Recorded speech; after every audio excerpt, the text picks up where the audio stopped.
Welcome, traveler of dreams. Tonight's video features a chilling compilation of the most terrifying stories to set the perfect mood for Halloween.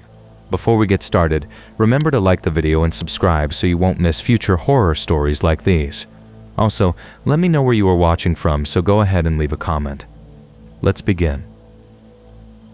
I'm Nora, a grandmother from the Heartland, and years back my husband Marco and I drove our 2 kids all the way to Riverton, Pennsylvania to visit relatives. The drive was long, so long that arriving at Marco's parents' house at 2 in the morning felt senseless, so we agreed to stop at a motel. We chose one of the pricier options to avoid anything run down or questionable, and when we got there it looked exactly as we'd hoped it would. The staff greeted us kindly. Everything was tidy and organized, and our room felt roomy and comfortable, with a surprisingly nice bathroom.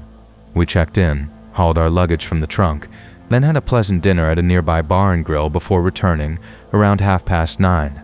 We watched a little television, and when the kids were ready to wind down, Marco went into the bathroom to brush his teeth while I coaxed our son and daughter under their blankets.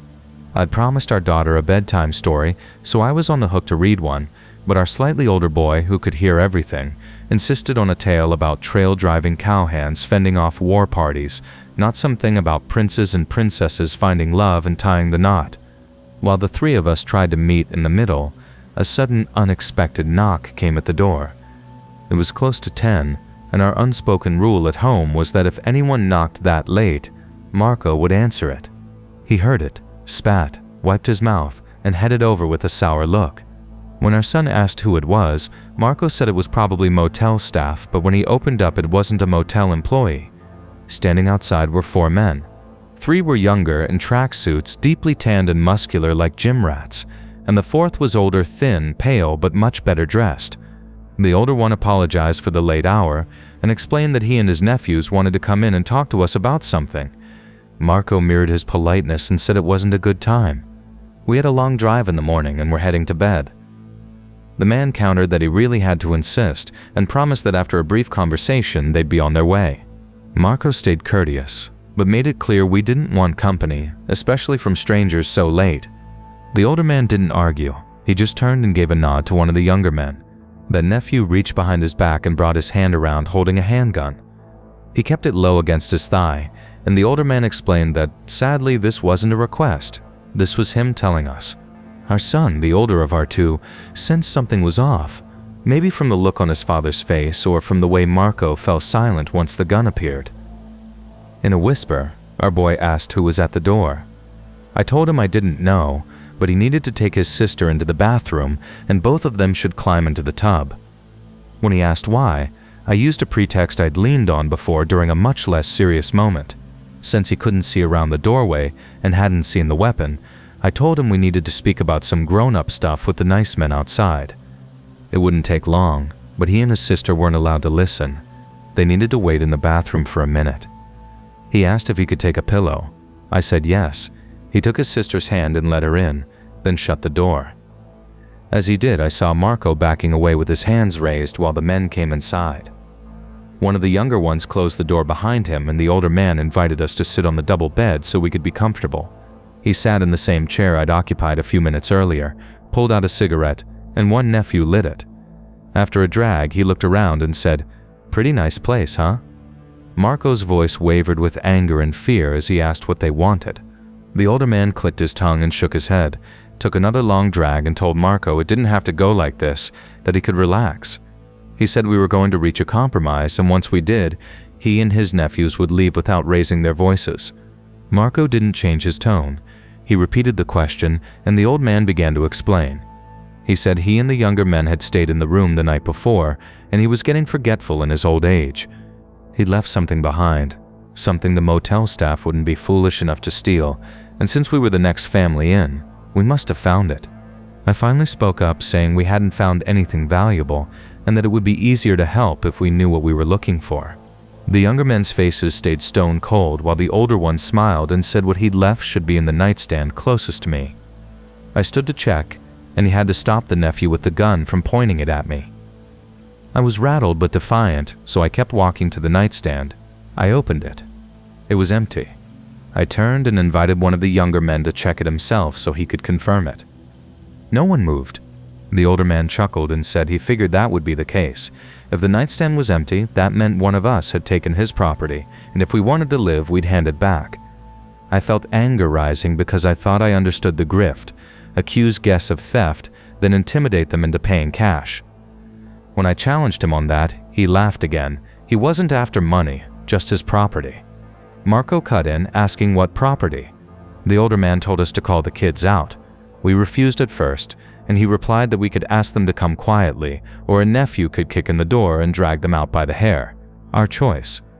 So I tried to keep my voice steady and asked them both to come out. There was a pause, and the room went quiet as the bathroom door eased open. Our son led our daughter out by the hand. They both looked uneasy, nervous rather than panicked, not on the verge of tears, just tightly wound. The older man took on the air of a friendly uncle, telling them not to be scared and that he and his crew called them what they were. We are friends of the family. It didn't soothe them, but it was better than threats. He asked simply whether they'd found anything while playing in the room. Both shook their heads. He asked if they were sure. They nodded silently, eyes wide and scared. He asked a few more times, "You wouldn't lie to me, would you?" But their answers didn't change. Neither had found anything. The older man turned to us with a far less pleasant look and asked if we understood the tough spot we were putting him in. Fear twisted in me, but the hypocrisy made me blaze, and I snapped that it was hard to pity him when he was putting us through one of the hardest moments of our lives. His smile vanished. He crushed his cigarette in an ashtray on the table, leaned forward, and asked me something I will never forget. "Is my nephew going to have to really hurt you in front of your children?" The meaning of it stunned me and knocked the words out of Marco.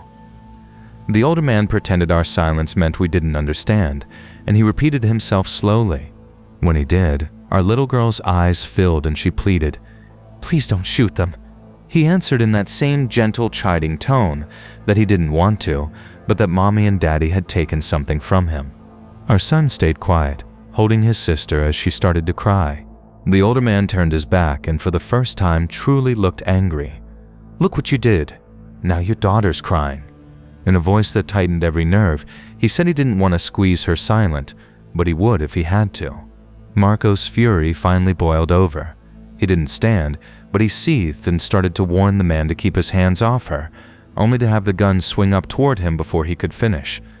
The older man told us to calm down and not rattle our daughter more than she already was. I looked at her, face buried in her brother's pajama shirt, and then I noticed that one of his hands was free and digging into the pocket of his pajama pants. Within seconds, everyone saw it. We watched as our son pulled something out, a ring, a gold one set with a big red stone that looked like a ruby circled by diamonds. He held it up as if to say, "Here it is." Relief washed through us, too strong for anger. Marco dropped his head into his hands like he could finally breathe, and I was too stunned to speak. The old man grinned like a wolf and laughed as if this had all been one big gag. He turned to his men and said something like, "After all this time, I still have it." He gestured at our boy and told him to hand the ring back. Seeing our son gently shift his sister aside and step toward the old man, brought up that raw, protective dread that something might happen to my children. I whispered, "Please don't hurt them." The old man hushed me with that oily, avuncular tone and held out his hand. Our boy placed the ring on his palm and tried to dart back, but the man caught his wrist and jerked him to face him. Marco managed a "please don't," and I mirrored the child rooted to the spot, wishing the man would keep his word now that the ring was returned. He told our son he wasn't going to harm him, and that the mistake wasn't taking something, it was taking it from the wrong person. Our boy said nothing, staring up with wide, fearful eyes, and the older man laughed, leaned in, and gave him the lightest slap on the cheek. "He's got guts," he said. "Reminds me of me when I was young." He let go and told the boy to settle his sister, who was crying loudly by then. He stood and tossed out a string of assurances. No hard feelings, water under the bridge, apologies for the disruption, though Marco and I barely heard. As soon as the goons shifted, we rushed to the kids and wrapped ourselves around them while the men filed out. The last thing the old man said was, "Pretend we were never here." Then, just like that, they were gone. As you'd expect, the kids were wrecked. Especially our son. He was only 6 then, still in that sticky-fingered phase where curious hands wander. When I'd sent him to the bathroom earlier, he must have found the ring, and when he came back, he didn't understand what was happening. He kept quiet, afraid speaking up would make things worse. I made it clear that keeping it and not telling anyone was wrong. But I also made it just as clear that those were very bad men, truly bad, and they would have been cruel no matter what. I didn't want to pile more fear onto him, though afterward I gave a much sterner talk about what stealing can cause. In the end, it was terrible luck. After something that frightening, the kids refused to sleep in the room. We convinced them to rest in the car, and that made it logical to get back on the road. Marco and I were buzzing on adrenaline anyway. We could have stayed, but real sleep wasn't going to happen. We drove to Marco's parents' house, and even though we felt awful about waking them at 4:30, they understood completely once we explained. It was probably the single most terrifying experience of my life. One of the few times I thought I might witness harm come to my own child. I wouldn't wish that feeling on anyone. It's a kind of fear that's hard to put into words, and one I'm grateful I haven't felt again in all the years since. When I was still attending university, I used to make the long drive back home during the holiday breaks. Since my parents lived all the way across the country, the trip took about a day and a half, which meant stopping overnight at a motel. The one I usually stayed in was one of those single-story L-shaped places that looked like it had been built in the 1950s and never updated. The rooms all opened directly onto the parking lot. The paint on the building was faded and cracked, and out front were two buzzing neon signs that gave off a constant hum through the night. Despite its age, the place was affordable, reasonably clean, and almost exactly 10 hours from campus, which made it a practical stopover. During my sophomore year, I pulled in, paid cash for a room, and parked right outside the door. I tossed my bag inside, checked the room quickly to make sure it was in order, then stepped back out to lock my car. As I did, the door next to mine opened, and someone walked past. It was a woman, probably mid-30s, staring down at her phone as she moved. Without paying attention, she collided with me. I was about to mutter an automatic apology when she spoke first. Instead of saying sorry, she snapped at me, calling me a stupid funk B-word and telling me to watch where I was standing. The insult was so absurd that I stood frozen for a moment. Rather than letting it ruin my night, I just shook my head and laughed quietly at how unnecessarily hostile some people can be. I felt relieved that I was only booked for one night, meaning I probably wouldn't have to deal with her again. I had no idea then that I would soon be drawn into something far more disturbing involving her. Later, I drove out to the same fried chicken shop I had stopped at the year before, and was comforted to find it still open. I grabbed a sandwich, fries, and an iced tea, then stepped outside. In the parking lot, I noticed a man standing near what I assumed was his car, peering through the restaurant windows at the diners inside. When he spotted me, he called out in a friendly tone, asking if I could help him. Curious, I asked what he needed. He explained that about a week earlier, his wife's parents had died in a sudden car crash. She was devastated, but instead of healing, her mental state deteriorated rapidly. Eventually, she suffered what he described as a breakdown, insisting she was going to find her parents as though they hadn't really died, before driving off in her car. He said he was desperate to find her before she hurt herself or did something dangerous. Then he pulled out his phone, showed me a photo, and turned the screen toward me. The moment I saw it, I froze. The picture was of the woman who had bumped into me outside my motel room less than an hour earlier. I studied the image, then looked him in the eye and lied. "No, sorry, I haven't seen her. But if you give me your number, I'll call if I do." I made sure to sound convincing, wrote down his number, and wished him luck before we parted ways. You might wonder why I would deceive someone who seemed to be a concerned husband. I asked myself the same question. But right before I could say good news, I know exactly where she is, she's in the room next to mine, I hesitated. In my head, I heard the voice of my friend Kara, who had gone through something awful in high school. She had dated a slightly older guy who at first seemed fun. He had a car, money to spend, and confidence, but he turned out to be obsessive and dangerous, refusing to take no for an answer. Kara had to quit her job because he kept showing up, yelling or begging her to take him back. When she finally found work elsewhere, he tracked her down again. That time he tried dragging her into his car, and the police had to intervene. Later, Kara learned that one of her old friends had unknowingly revealed her workplace after the ex fed her a fake story about planning a surprise party. It was manipulative and cruel, and it reminded me exactly why I couldn't risk handing over this woman's location to a man whose story I couldn't verify. Something about his explanation had felt rehearsed, too polished, like he'd practiced it. Maybe it was true, maybe not, but caution seemed wiser. Back at the motel, I walked up to the room next to mine, hesitated, then knocked. The curtains shifted, and her annoyed voice called, "What do you want?" She didn't sound hysterical, just irritated at being disturbed. I told her I had something important to ask face to face. After a moment, she cracked the door open and peered at me from the dim interior, her voice lower now as she asked again what business I had knocking. Unsure how to phrase it, I asked bluntly, "Ma'am, did your parents die recently?" She frowned and said no. Her father had died years earlier, but her mother was still alive. As strange as it sounds, I felt vindicated. My instincts had been right. The man had lied. She looked confused, so I quickly explained about meeting a man in the chicken shop parking lot who had shown me her picture. The second I said it, her expression changed completely. The color drained from her face, her eyes wide with something like horror. It was as if I had told her something impossible. After a tense silence, she whispered, "Can you come inside?" Once the door closed behind me, the first thing she did was thank me. Her demeanor shifted completely from rude and abrasive to fragile and shaken. She explained she had recently fled from her abusive husband. It wasn't just arguments or tempers, it had been years of escalating violence. When she began to fear he might kill her, she knew she had to escape.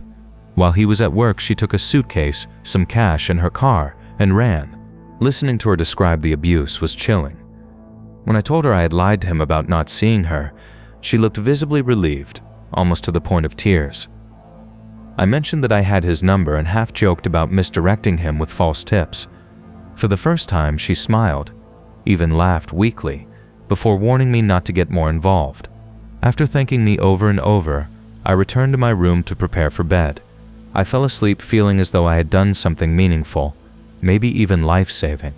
But only a few hours later, a loud crash jolted me awake. Groggy, I thought it might be an accident on the highway outside.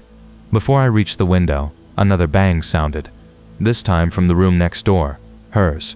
I immediately dialed 911, put the call on speaker, and hurried to dress while telling the dispatcher what was happening. I hadn't seen the man yet, but I already knew who it was. There was only one person who could be responsible. I ran outside just in time to see him. The same man from the chicken shop dragging her toward a pickup truck. She was unconscious, limp, her legs scraping against the gravel as he hauled her like a discarded doll. The sight turned my stomach. I started screaming for him to stop, yelling for help. Other motel guests spilled out of their rooms. One man in plaid pajama pants charged at him, shouting for him to let her go. Another man joined in, and a third rushed from the side. The husband swung at one of them, but the third shoved him so hard he lost his grip. Realizing he was outnumbered, he ran to his truck, jumped in, and sped off into the night. The woman lay on the ground, one side of her face swollen and bruised. Someone had already called the police, and another guest was requesting an ambulance. I stood frozen, guilt twisting inside me as I wondered how he had found her. Then it dawned on me, he must have seen me react when he showed me her photo. Maybe he sensed I was lying. All he had to do was follow me back to the motel at a distance. He could have watched as I knocked on her door, confirming which room was hers. I had led him to her without even realizing it. What I thought was helping had instead handed her back to her nightmare. The police arrived quickly and secured the scene. Paramedics loaded her onto a stretcher. She was conscious again, but in terrible condition. I couldn't bring myself to approach her. The guilt was too heavy. I was convinced my actions had delivered her straight to him. Even now, years later, I still believe that's true, no matter how many times I try to convince myself otherwise. After the sirens faded and the lot went silent again, I went back to my room and tried to sleep, but it wouldn't come. In the morning, I packed my things, avoided making eye contact with the manager, and checked out without asking about her. I just got in my car and drove away, carrying the unbearable weight that my attempt at kindness might have made everything worse. Back in the early 90s, long before I ever settled down, started a family, or even got my life into any real order, I was seeing this girl. I was completely obsessed with her. honestly believed she was flawless and was convinced we were destined to spend the rest of our days together. But one afternoon I came home early from work and walked in on her in bed with one of her co-workers. After that, I threw some essentials into a bag, made her leave, and drove off. About an hour later, I found myself pulling into a run-down motel roughly 15 miles outside of town.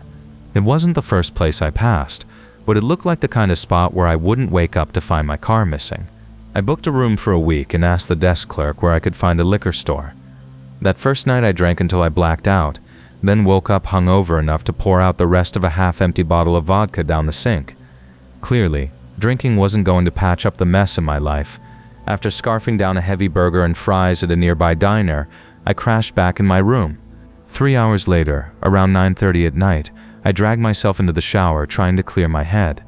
I figured the night would end with mindless TV and maybe a pizza if delivery reached that far out. But as I came back into the room, I heard shouting outside in the parking lot. I pulled on some clothes, tugged the curtain aside, and spotted a woman standing at the far end of the lot, absolutely losing it. She was yelling at the same clerk I'd spoken to earlier. From behind the glass I couldn't make out the words, but I could tell it wasn't some small argument. Seeing her unravel almost made me feel less pitiful about my own situation. That's probably why I gave in to curiosity, stepped outside, and lit a cigarette while pretending not to eavesdrop.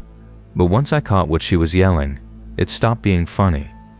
She looked late 20s, maybe early 30s, dark hair, tan skin, jeans, sneakers, white shirt. And between screaming at the clerk to shut up, she kept shouting things like, "We need to get everyone out now. They're all gonna die." That sent me closer to hear better. The clerk tried calming her, even threatening to call the cops, but she insisted the police wouldn't help, saying they'll just end up dead too. You need to get everyone out immediately. By then, other guests were spilling out of their rooms, curious about the commotion. Parents hustled kids back inside as soon as the woman screamed about mass death. I couldn't decide if she was melting down or if she actually knew something terrifying. It felt like a huge gamble. Some guests retreated indoors with uneasy looks, while one guy came out with car keys in hand, clearly ready to bail. The fear in her voice was contagious. She wasn't just acting unhinged. She truly believed every word. People muttered, "Call the cops from balconies above." But you could tell they weren't just dismissing her, they were shaken too. The clerk started telling people to go back inside, insisting it was under control. That phrase set her off completely. She lunged at him, grabbed his arm, and before anyone could react, bit into his forearm hard enough to draw blood. His screams echoed across the parking lot while gasps and shouts broke out from every direction. Some people immediately retreated to their rooms, slamming doors shut. The clerk somehow wrenched himself free, shoved her off and bolted back toward the office, clutching his arm. She popped back up, still shouting that we were all doomed. Then another man, later I learned he was the manager, stepped out holding a pistol, saying the cops were already on their way and warning her to leave before she got herself arrested. She didn't back down. Instead, she shrieked louder, insisting the police would die just like the rest of us. She rushed toward him, but unlike his employee, the manager kept his distance, gun raised. For the first time, she froze. That sight made me think maybe she wasn't totally gone, at least enough to know a firearm meant business. She backed off, then spotted a young couple on the balcony holding their baby. She bolted toward the stairs, screaming for them to hand over the child so at least it would survive. The father blocked her path, shoved her back, and she tumbled down a few steps, only to scramble back up again. Just as she charged for him a second time, sirens wailed and a patrol car screeched into the lot. The manager dropped his gun to the ground with his hands raised. One officer secured it while the other moved toward the woman. At first she looked relieved, like the cops were going to help her. But once it became clear they weren't evacuating the motel, she lost it again, screaming that everyone was going to die, calling people idiots for not listening. Her voice cracked, words blurring together as she wailed. Watching her unravel completely right there was disturbing in a way I can't explain. When the officer pulled out his taser, she snapped. She lunged forward as if to attack him, and he fired. Her body seized mid-charge, collapsing face first on the asphalt. The impact was brutal. Paramedics later bandaged her face and loaded her onto a stretcher as the cops followed the ambulance away. The manager circled the lot, pleading with guests not to check out and promising the ordeal was over. I headed back to my room, grabbed my keys, and walked to the diner again for fries and a shake. No massacre came that night. Whatever she believed was going to happen never did. The only real disaster was the one inside her own head. I've been tending to the rooms at the Willow Crest Lodge for nearly 15 years. It isn't some grand hotel, just one of those stretched single-floor motels tucked along the highway. The kind with dull teal doors and an ice machine that groans to life only when it feels like it. We get a mix of visitors, some stay a night, others hang around for weeks, and you learn quickly not to dig too deeply into why they're there. On one calm afternoon in late September, I had just finished straightening up room 9 when I noticed a boy, no older than 5 or 6, pacing back and forth outside room 15. At first I figured he was playing, maybe waiting for his parents to come back with snacks or soda. But after a few minutes I realized he wasn't playing at all, just walking up and down the same patch of walkway. When I asked where his mom and dad were, he gave a small shrug and muttered that he didn't know. He didn't look frightened exactly, more like he'd been drained of something vital, like the spark had been knocked out of him. I took his hand and headed toward the front office to find Frank, the clerk on duty. Frank had been at this place longer than anyone and hardly ever showed nerves. I told him about the boy, and he flipped through the logbook. Sure enough, room 15 had been rented the previous night by a couple with a child, paid in cash. The 3 of us went to the door. Frank knocked firmly, waited, then knocked harder. No response. He gave me a look that told me he was uneasy, then grabbed his master key. The odor hit me before the door was even open all the way. Not the heavy stench of something long rotting, but that sharp metallic scent of fresh blood. The room was chaos. Sheets twisted and darkened, dresser drawers pulled out with clothes scattered everywhere, and a lamp tipped over with its shade cracked. I saw flecks of red on the wall, small spatters like someone had flicked a brush of paint. The bed told the rest of the story, soaked through with so much blood it was impossible to mistake for something minor. Frank cursed under his breath. I quickly steered the boy away before he could see. We waited in the parking lot. I tried to keep the kid distracted, asking about school, cartoons, anything. Though he barely answered, it felt like he knew what happened but couldn't grasp it fully. The deputies arrived 20 minutes later. 2 went in first, then a man in plain clothes followed, likely a detective. That's when I knew things were grim. They kept circling the same questions: how we found the boy, the time we noticed, if anyone had been seen leaving. I repeated everything, which wasn't much. Frank told them about the cash and how there hadn't been a vehicle listed in the registry. When I wasn't being questioned, I kept the kid occupied. I dug up some crayons and paper from the office desk, and he sat at one of the tables, sketching while officers came and went. When I glanced over at one point, I saw he had drawn what looked like a bed scribbled over with heavy red marks. Maybe my mind was just filling in gaps, but I hated thinking he might have witnessed something done to his parents. Some of the guests drifted over, curious about the noise, but the deputies shooed them off. One woman in room 7 mentioned that she'd heard a loud bang during the night, loud enough to wake her. She brushed it off at the time, assuming it was a dropped suitcase, but now she realized it might have been far worse. It took a couple of hours before a woman from Child Protective Services showed up. She was brisk but kind with us, and tender with the boy. She told him gently he'd need to come with her to meet some nice folks at her office. He didn't argue, didn't question, just slipped his hand into hers and followed her to the car. Watching them leave, I knew deep down he would never see his parents again. The investigators never shared much afterward. They took the linens, the broken lamp, some of the clothes, and sealed the room. When it was finally released back to me to clean, it was stripped bare, mattress gone, curtains removed, nearly everything taken as evidence. What remained was unsettling: a pale outline on the carpet where the bed had sat, a faint reddish shadow on the wall that lingered even after hours of scrubbing. I still think about that boy sometimes, whether he remembers whether he ever learned the truth of that night. Over the years, I've dealt with my share of awful messes, rooms filled with trash, overdose scenes, even deaths. But room 15 was different. It wasn't just the blood or the wreckage, but the way that child wandered outside as if he already understood he was on his own. I still work here. The doors have faded even more, and the ice machine still only sputters to life when it feels like it. Yet every time I pass that room, I glance at the door. Part of me half expects to see that little figure still pacing back and forth, waiting. Though maybe not waiting at all, but already knowing why his parents would never be coming back. For nearly 5 years, I manned the reception desk at a small roadside motel buried deep in the middle of nowhere. The place wasn't fancy, aged, a little weathered, but thanks to Carla, our housekeeper, it stayed spotless. Our guests changed with the seasons. Hunters came in autumn, anglers showed up in the summer, and now and then a truck driver would swing by after midnight. The work itself was uneventful, yet I grew to value the steady rhythm and the sense of security it gave me.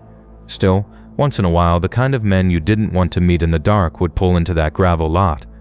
One of those men showed up during the spring of 1996. It was late on a Sunday evening when his vehicle rolled in. The day had been slow, maybe 4 or 5 check-ins at most. I was halfway through a bitter cup of coffee when he stepped up to the counter. He looked ordinary, just another middle-aged white man in a bulky jacket and a knitted red beanie. His demeanor was warm, even polite, as he asked for a room for the night. I checked which units were available, quoted the price, and when he slid a credit card across the desk, I ran it.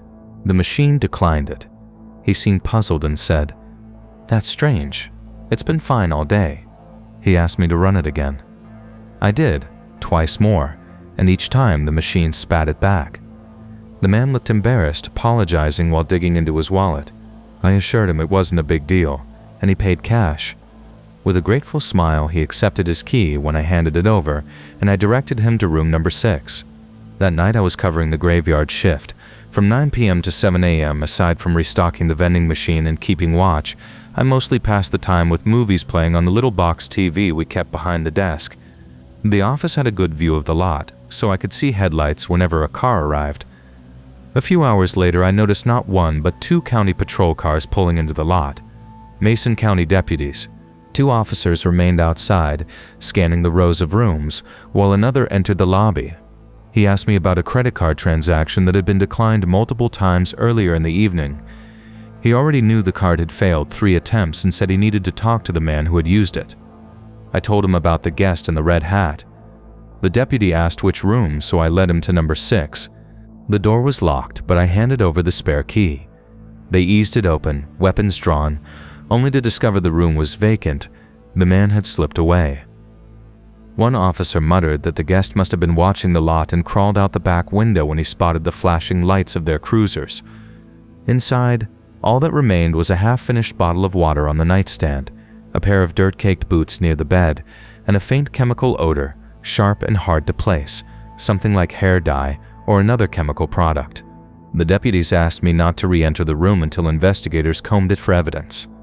Later, while I was hauling trash outside, I overheard 2 officers talking, and what I caught made my skin crawl. Forensics had uncovered a bag inside that room filled with several wigs. They said more testing was needed, but at first glance, the hair in those wigs seemed disturbingly real, like human hair. That alone was chilling, but what froze me was hearing one deputy quietly admit that one of the wigs looked identical to the hair of a woman who had gone missing just a week earlier. At that point, I tuned out. For hours, the deputies and the forensic team searched and collected what they could. They left with the wigs, the boots, and even the half-empty water bottle. I overheard someone mention they'd be testing everything for DNA. Eventually, when they left, the motel fell back into silence, but nothing about it felt calm. Hours earlier, I had stood only a few feet from a man who could have been a violent predator, maybe even a killer collecting trophies. I had handed him a room key, exchanged smiles, and wished him a good night. And all the while, he may have been carrying a bag filled with the hair of some missing woman. That thought has followed me ever since. What haunted me most was how composed he had been. There were no visible nerves, no rush to get away, no flicker of anxiety. He behaved as if he had all the time in the world. A few days later, the sheriff returned with more questions. They still hadn't caught the man, and he wouldn't confirm whether the hair matched the missing woman, but the way he spoke told me the truth wasn't good. From then on, every time someone walked in to rent a room, I looked at them differently. That encounter convinced me that monsters don't just live in newspaper headlines or on a movie screen. They can stroll in smiling, blending in, pretending to be someone harmless, until the moment it's far too late to recognize what they really are.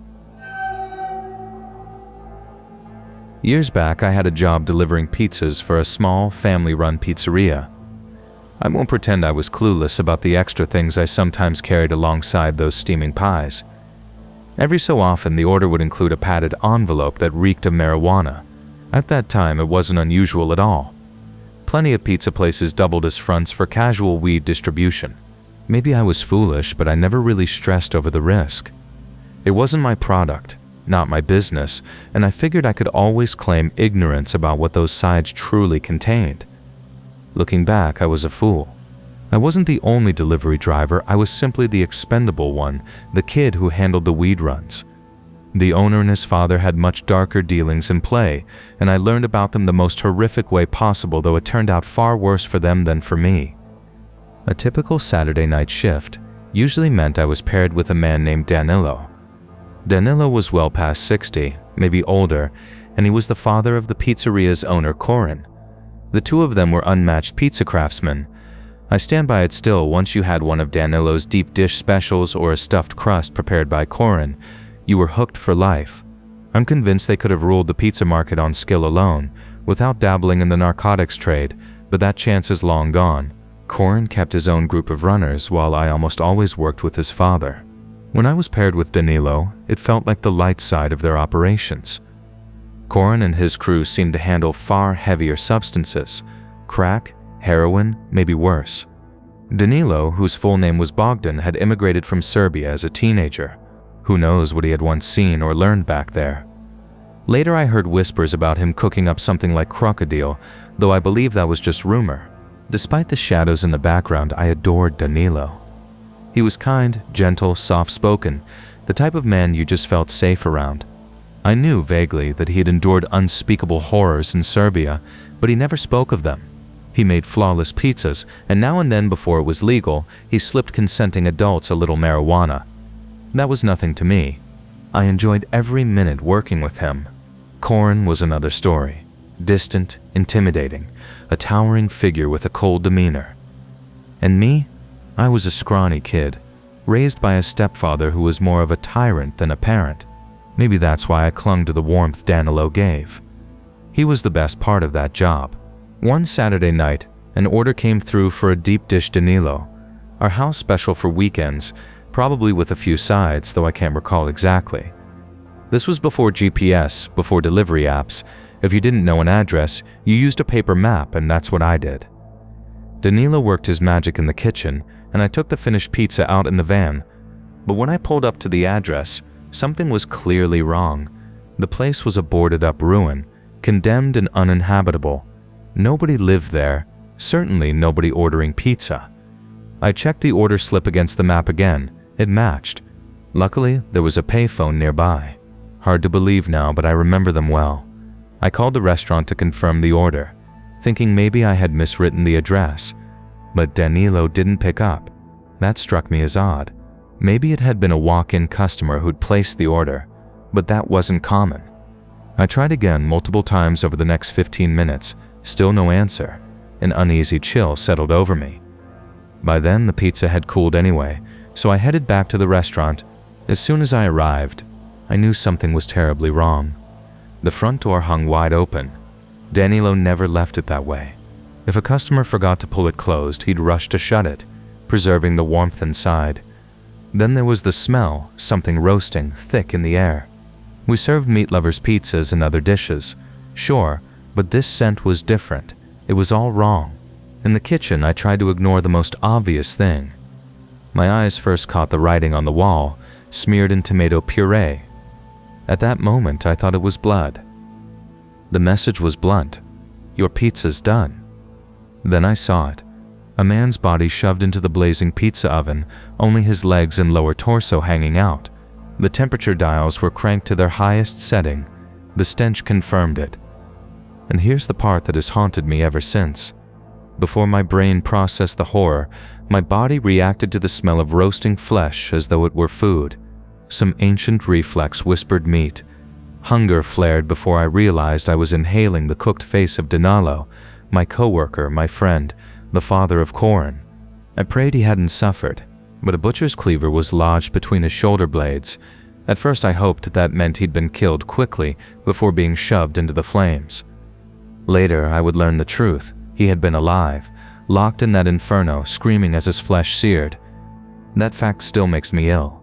I froze there, horror-struck, when a shriek split the silence behind me, a raw animal howl of grief. Corin stormed past me without even seeming to notice I was there. For all his coldness, all his composure, the man collapsed. He screamed for his father, begged him to wake, sobbed like a broken child. He wrenched Danilo's charred body out of the oven, but much of his face stayed behind, burned into the iron. Corin cradled the remains, rocking back and forth, tears pouring down his face. Then his eyes met mine, and his grief solidified into fury. "You will not call the police," he commanded. His voice was iron. "Tomorrow you find another job. You will be taken care of, and so will they." I didn't ask who they were. I understood enough. I never returned to that pizzeria. I never asked how Corin concealed what had happened, nor what revenge he may have taken. My final delivery for him wasn't food or drugs. It was a padded envelope filled with cash, enough to let me move out of state, enough to cover months of living while I started over. I accepted it like the coward I was.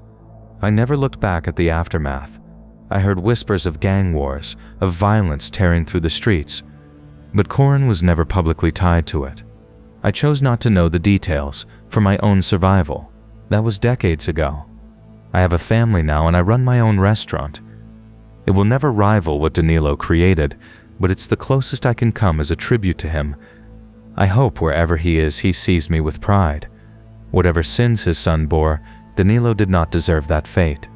And though I fear the truth, I hope Corin found a way to exact justice, the only way he knew how.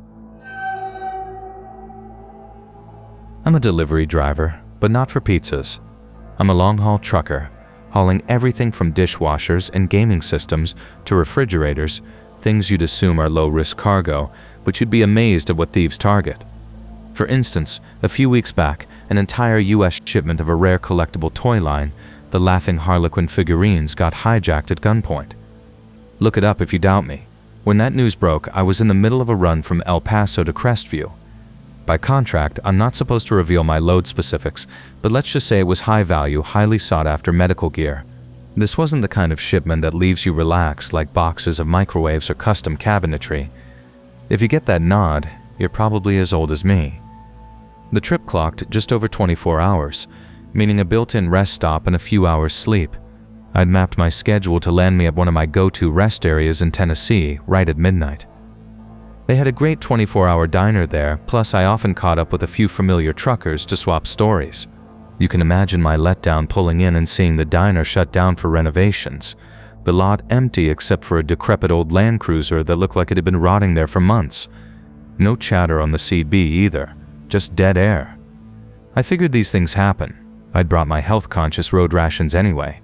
Slim Jims, Twinkies, Cheetos, and Mountain Dew. You know, the essentials for maintaining that sleek trucker physique. I tore into some jerky, inhaled a few Twinkies, listened to a couple CDs, then prepped to grab some sleep before rolling on. Normally, I sleep like a rock. I just recline in the passenger seat and drift off. But that night, no luck. Something felt wrong. Maybe it was the darkened diner, maybe the emptiness of the stop, or that flickering street lamp by the turnoff. I'm not superstitious, but the whole scene put a bad taste in my mouth, like the place itself was off-kilter. I should emphasize, I'd stopped at this very area at least a dozen times. It was always buzzing, even at late hours. Being there alone was like crossing into another dimension. I'm not the sort to indulge in that mindset. Honestly, I love horror films precisely because they don't scare me. Sure, I get slightly edgy about my cargo being hijacked from time to time, and maybe that was playing on me here, but this was something different. It sounds cliché, but there was this eerie gust, figurative and literal. The night had been still, yet as soon as I parked, the wind whipped up, swirling dust and debris across the lot. Then there was that Land Cruiser. I could swear its windows were blown out, maybe scorched, hard to tell. A nagging voice told me to go check. I had my constant companion, Mara. Mara's my shotgun. I never travel without her. When I can't have her up front, she's got a hiding place. Let's just say she's always nearby. But stepping toward that abandoned vehicle filled me with unfiltered dread. The more I thought about it, the heavier it got. My mind drifted through scenarios, then drifted in general until I was nodding off. That's when it came. Knock, knock, knock. I jolted awake. Was I dreaming? Another knock, softer but distinct at my driver's side window. I sleep on the passenger side, and with the cab light off, I couldn't see clearly, just a silhouette of someone human. I flicked on the interior light, which weirdly made it harder to discern them, and motioned for them to walk around to the passenger side. Instead, they vanished, ducked out of sight. What the hell? I switched the light back off. A minute passed, then another. I was about to convince myself I'd imagined it when knock, knock, knock, louder this time, right beside me at the passenger window. I sprang up. Not cool. I yanked my flashlight from the glove box and shone it at whoever was there. He was wearing a delivery uniform, a well-known pizza chain. The jacket, the cap pulled low. The beam didn't faze him, but I angled it away and, against my better judgment, cracked the window. "Need something, buddy?" I asked. The guy flashed a grin. "Got the pizza you ordered," he said. I hadn't ordered any pizza. I was in the middle of an empty rest stop with zero phone service. The only way I could have ordered was on the CB, which I obviously hadn't. I told him this, and his grin didn't budge. I could barely see his features, but his smile gleamed unnaturally bright. He rattled off some name, insisting the pizza was definitely mine. I repeated that it wasn't, and I didn't want pizza. In truth, I absolutely did, but not from a grinning stranger in the middle of nowhere. I lifted the flashlight again and saw the state of his uniform. If he worked for that chain, the outfit hadn't been replaced since the early 90s. Torn, filthy, the cap frayed with tufts of hair poking out, and the logo half unstitched. "Move along," I said. "I don't want your pizza." He claimed he couldn't leave, that I'd paid already, and he'd get in trouble if I didn't accept it. My hand found Mara. Usually her presence shuts down even the boldest weirdos. Not this one. I still couldn't see his eyes, but his smile only widened like admiration. He raised the box.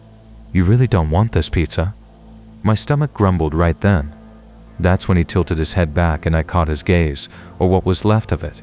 His left eye was bloodshot and wild, and his right eye wasn't there at all, just gauze covering the socket. He stopped smiling briefly, which was oddly a relief.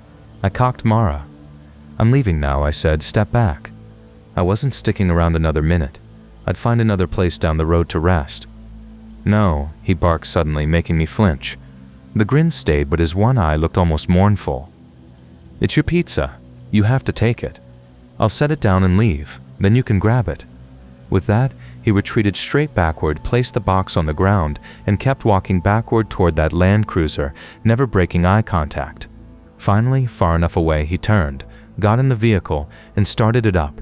In the glow of his headlights, I saw every window really was shattered. I should have driven off, but curiosity won. Gripping my shotgun, I stepped out and approached the box. I lifted the lid and recoiled. It was a pizza, but at least a week old, green with mold, rank with decay, crawling with maggots. I hurled it across the asphalt. Then a thought struck me. I ran to the back of my rig to check the doors. Had I been conned, robbed? No. The lock was secure, but etched into the paint were two words: "Don't eat." I climbed into the driver's seat and tore out of there, not stopping until Crestview. Mara stayed beside me the whole way. I can't explain what happened. I don't buy into the supernatural, and that man was definitely flesh and blood, probably just some strung-out folks trying to spook and maybe rob a lonely trucker. If that was their plan, it worked. It terrified me and gave me a hell of a story for CB chatter. The downside? I've never looked at pizza the same way again. I work as a delivery driver for a small, family-run pizzeria in West Virginia. I wouldn't say this to boast, but we're regarded as the best place in town when it comes to pizza. Not that I can take credit for that reputation. I'm not the one cooking. A big part of why locals love us, besides our 2-for-1 Fridays, is that we'll deliver farther out than the other places. The owners had the bright idea to invest in a couple of cars with heated seats, which keeps the pies warm longer and lets us go way beyond the usual range. One of our most frequent stops is a halfway house tucked way out on the edge of town. None of our competitors bother going out there, saying it's too far. Personally, I think they just don't want to deal with former inmates or people battling old addictions. Truth be told, I've always found most of those folks to be among the kindest tippers I've ever met. Many of them aren't bad people deep down, not when you hand them a steaming hot pizza after a tough week anyway. Delivering there was always something I enjoyed, and I met plenty of fascinating characters. Sometimes, if the supervisor was footing the bill, they'd order late at night and invite me to hang out for a slice once my shift was over. That's the advantage of working for a small, independent place. My boss never minded. Doubt you'd get away with that at a Domino's or Pizza Hut. One night I got a call for just a single 12-inch pepperoni. Strange, since they usually ordered enough to feed half the house, but not unheard of. When I pulled up, nearly all the lights were out, and the place seemed empty. The only sign of life was a man pacing anxiously by the front steps, eyes locked on his phone. The glow of my headlights revealed a pale, restless face. I figured maybe he was just really eager for his food. I grabbed the hot bag from the seat and walked over, greeting him. But the words froze on my lips. Something about him felt off. He twitched, scratching at his neck, his gaze darting in every direction like a man hooked on something. I checked the receipt and asked, "You Alan?" He nodded without looking up, eyes still fixed on the phone in his hand like it was his lifeline. By then I already had the box out, ready to hand over and head out.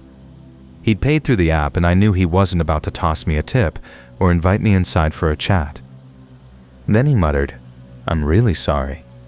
Before I could react, he slammed his fist up under the box, launching it straight into my face. The pizza, thankfully still inside, smacked me squarely and stunned me. Before I could recover, Alan lunged at me with surprising force. For a wiry guy, he packed a punch. I took a blow to the ribs and another to the head, dulled by the cardboard barrier, before he shoved me hard and darted toward my car. The problem was I'd left the keys in the ignition, so the lights would stay on. Alan slid into the driver's seat and floored it, jerking into a sharp U-turn that almost clipped me. I tossed the box aside and scrambled to my feet, frantically looking for my phone, which had somehow vanished into the bushes. Helpless, I could only watch as my boss's brand new Toyota Prius disappeared into the night. I figured it was gone for good, until I heard the screech of metal and the blare of alarms moments later. Alan had barely made it 2 blocks before crashing head-on into 3 parked cars. I didn't see the wreck myself, but one of the car owners ran outside and immediately called the police. I stood debating whether to run toward the crash or knock on the halfway house for help. I chose the latter. That's when I learned Alan's backstory. He just served a short sentence for possession and was supposedly a recovering meth user, though that word was very generous. He'd only been staying at the halfway house a few days. Word was while he was locked up, his girlfriend moved on and got engaged. Alan, however, convinced himself she was still his, and when he got out, he expected her waiting. Instead, she had another man. In his twisted logic, Alan decided the best solution was to kill the fiancée so she'd come back to him. The trouble was, Alan couldn't drive. He'd seen our pizza flyer on the halfway house board and decided to order a pie, hijack the car, and head across state lines to find her. She and her fiancé actually lived 3 states away, and Alan had no weapon, no plan, and 0 driving skills. He somehow believed he'd make it there and pull off his fantasy reunion without a hitch. Reality came crashing down, literally. The collision was so violent that both of his legs were destroyed, one amputated above the knee, the other below. As messed up as it sounds, he was the only one who suffered lasting harm. Cars can be fixed, legs can't. Alan went straight back to prison for parole violations and several new charges. As for me, I stayed at the pizzeria. These days I'm the manager of a new branch we opened, and I still make sure we deliver to that halfway house. One disaster doesn't define everyone else there. On the rare nights I handle a delivery myself, the guys always ask me to retell the wild story of how one pepperoni pizza nearly cost me my life. I'm originally from Penwith, a windswept corner in the far southwest of England, so forgive any odd punctuation or wording quirks. I sincerely hope I don't sound like a complete daft clod. Anyway, back then I worked as a pizza courier across Britain for a few years, wrapping up in 2020 when I caught CO and had to isolate. By then, folks in our small seaside town had mostly stopped ordering pizza. The UK has its quirks: proper cheddar, jars of Marmite, random World War II relics hidden where you'd least expect them, and Cornish pasty stalls. But what we certainly didn't have, or so I thought, was a kaiju. At least not until one particular winter evening in 2017. That night, the large pizza franchise I worked for sent me to deliver an order to a location I'd never heard of before. It fell just within our delivery radius. I was one of the moped riders, and juggling a GPS while steering a scooter was always tricky, so I had to keep pulling over to check my route. By the time I got close to the address, I was sure the pizza and sides were going cold, which would mean a complaint and a discount deducted from my pay. To make things worse, the path on the GPS had me weaving through isolated back roads deep in the trees. In daylight, that wouldn't bother me, but I've always been easily spooked, not going to pretend otherwise. So I hunched down and aimed for where I believed the drop-off was. Then came the kaiju noise. You'd know it instantly. Everyone has heard something similar, even if they've never seen a Godzilla flick. It's like that thunderous bong from Inception merged with Godzilla's roar. Hollywood trailer editors use it all the time, though not as much back in 2017. It's a universal cue for something massive and dreadful arriving. I heard it echoing even through my crash helmet. Louder. Bo. I kept riding, refusing to glance upward. I knew perfectly well there wasn't a literal Godzilla stomping behind the tree line. No T-Rex was going to burst out after me. No King Kong would be hammering his chest, and Leonardo DiCaprio wasn't about to pop up and announce I was dreaming. Yet the noise kept happening, and it wasn't my imagination. Things grew stranger when a cardboard sign nailed to a tree came into view. In thick marker, it read, "Pizza bloke this way." Thide wung. That was not comforting. Godzilla roars, and a mystery sign any sensible person would have turned around. But then I realized exactly where I was. Out in those woods lay an old World War II shelter. As kids, we'd sometimes hang out there, and I remembered the broken air raid siren bolted to the exterior. Wincing at the sound, I figured someone had restored the siren enough to funnel recorded audio through it. You might think I was a complete dolt for carrying on with the delivery, but I had a decent idea who might be inside. A collective of squatters, free-spirited, off-grid types had been occupying the bunker until the local council inevitably forced them out. A friend of mine had been spending time with them, so it made sense he might have placed the order or at least arranged it. I knocked on the heavy door to the shelter. Silence. Cash on delivery meant if they didn't pay, I wouldn't get paid either. Balancing pizza boxes, garlic bread, and chicken wings in one hand, I pressed the door and it swung open on its hinges. The sporadic siren blare continued, so I left my crash helmet on. If nothing else, it muffled that dreadful kaiju call. Inside, they'd transformed the main room surprisingly well. I remember drinking and smoking there as a teen, fumbling attempts at flirting in a place once smeared with vulgar graffiti and stinking of urine. Now bright paint covered the walls and small potted plants sat here and there.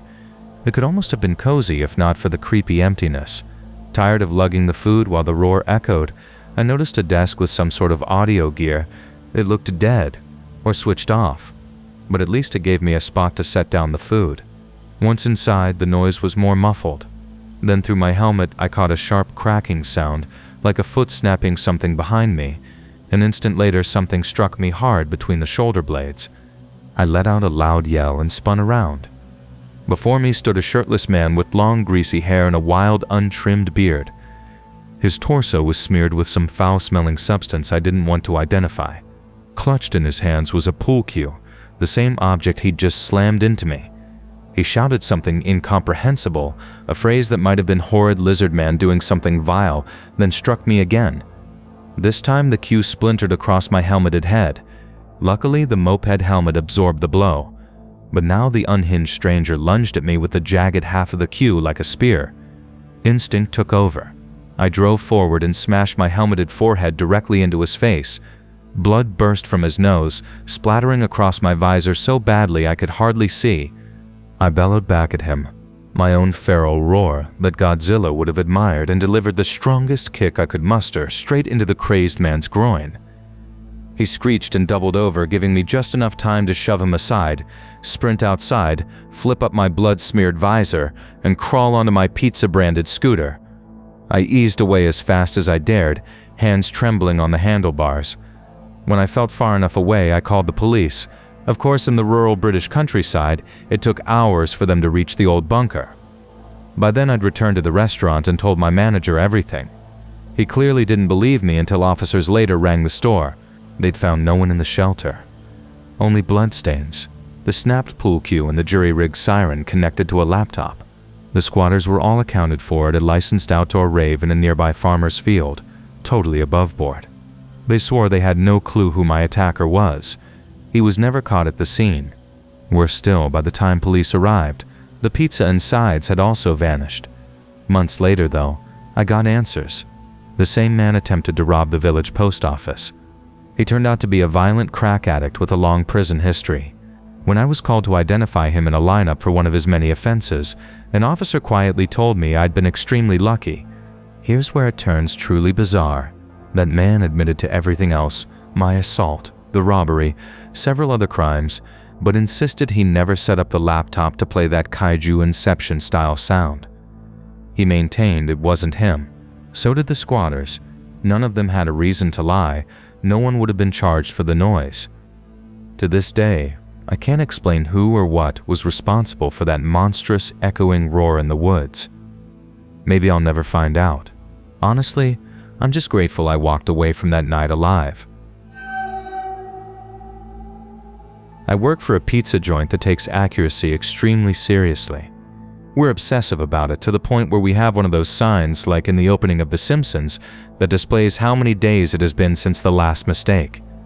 If someone at the counter screws up, the count gets reset to 0, and we all have to take part in some silly forfeit.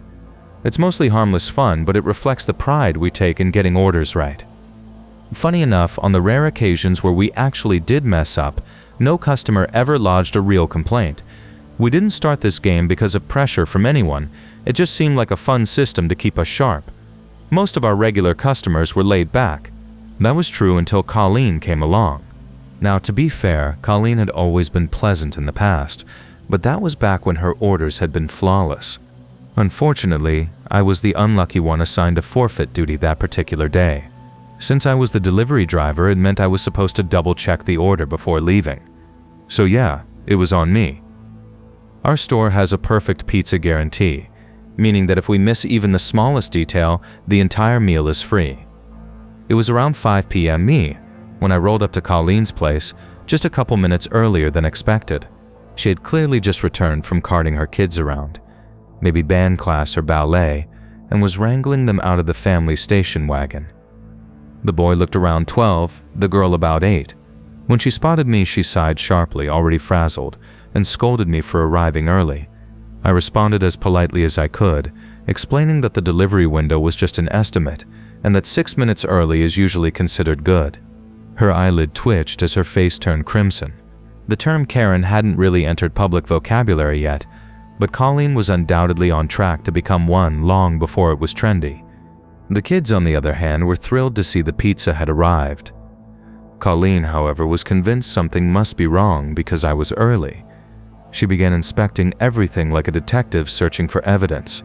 She studied the garlic bread with such seriousness that I thought she might actually inhale it. Then came the rice, then the pasta. Everything was fine. Finally, she opened the 20-inch pizza box, revealing a gooey cheese-covered margarita. The kids' eyes lit up in anticipation. Colleen's face, meanwhile, flushed deeper red, her expression shifting into that ominous look of fury people get right before chaos erupts. She stared at the pizza, then at me, back at the pizza, and again at me. When she finally spoke, it was deliberate, slow, dripping with contempt as if she thought I was a fool. "There is no pineapple on this pizza." I nodded politely and said, "That's right, ma'am." For a moment, I was thrown off. Why would pineapple be on a double cheese margarita anyway? Her reply was venomous. "It's supposed to have pineapple, you stupid little girl." My stomach dropped when I checked the receipt. She was correct. She had added pineapple as an extra topping. "I'm so sorry," I said, but then quickly added the silver lining. "Good news, that means your whole order is free." Her reaction was pure rage. She looked at me like I had just told her we stuffed the crust with her grandmother's ashes. Screaming, she insisted she didn't care about it being free. She cared about the pineapple. She demanded the pineapple. Her kids timidly tried to calm her, admitting that they didn't even like pineapple on pizza that much. The son's uneasy glance said it all. He was afraid to speak against her. That was when I realized something was deeply off. "We ordered pineapple," Colleen screeched. Then, with the precision only an enraged suburban mom could muster, she flung the entire 20-inch pizza box right at my head. It smacked me square in the face. For a second, I stood frozen, trying to swallow my anger. I couldn't fight back. I couldn't even yell. I had never been assaulted with a pizza before, and the pie was still scalding hot. The pain was sharp as I clawed the burning cheese from my skin before it left blisters. Behind her, Colleen's daughter began crying. "Well, look what you've done." Colleen screamed at me, blaming me for her meltdown as though I had caused it. I didn't think the encounter could sink any lower, but I underestimated her fury and her freshly done manicure. Without warning, she lunged like some horror film creature, nails outstretched. I instinctively squeezed my eyes shut just in time, sparing them as her sharpened nails raked across my cheek. The children were shrieking. I was yelling. Colleen was shrieking. It was chaos. Then, salvation arrived. I didn't see clearly at first, but later I learned it was Shauna, a neighbor from a few houses down and a regular at our restaurant. A big, strong woman. She charged into Colleen with such force that Colleen flew into the recycling bins on the curb. I clawed at my face, wiping away cheese and sauce, while Shauna asked if I was all right. Colleen's kids wailed behind us, but Colleen wasn't finished. She scrambled back to her feet and ran full force toward Shauna, this time with her car keys gripped between her fingers like a makeshift weapon. No way was I letting my rescuer get sliced up over pineapple. I had never fought a day in my life, but instinct took over. As Colleen lunged, I stretched out my arm and braced myself. She collided hard, collapsing as though I'd executed a flawless wrestling move.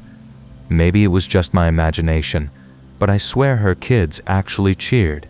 Winded and pinned, Colleen was quickly subdued when Shauna sat directly on top of her, keeping her down until the cops arrived. Not long after, the kid's father, Colleen's ex-husband Colin, showed up. Yes, that was really his name.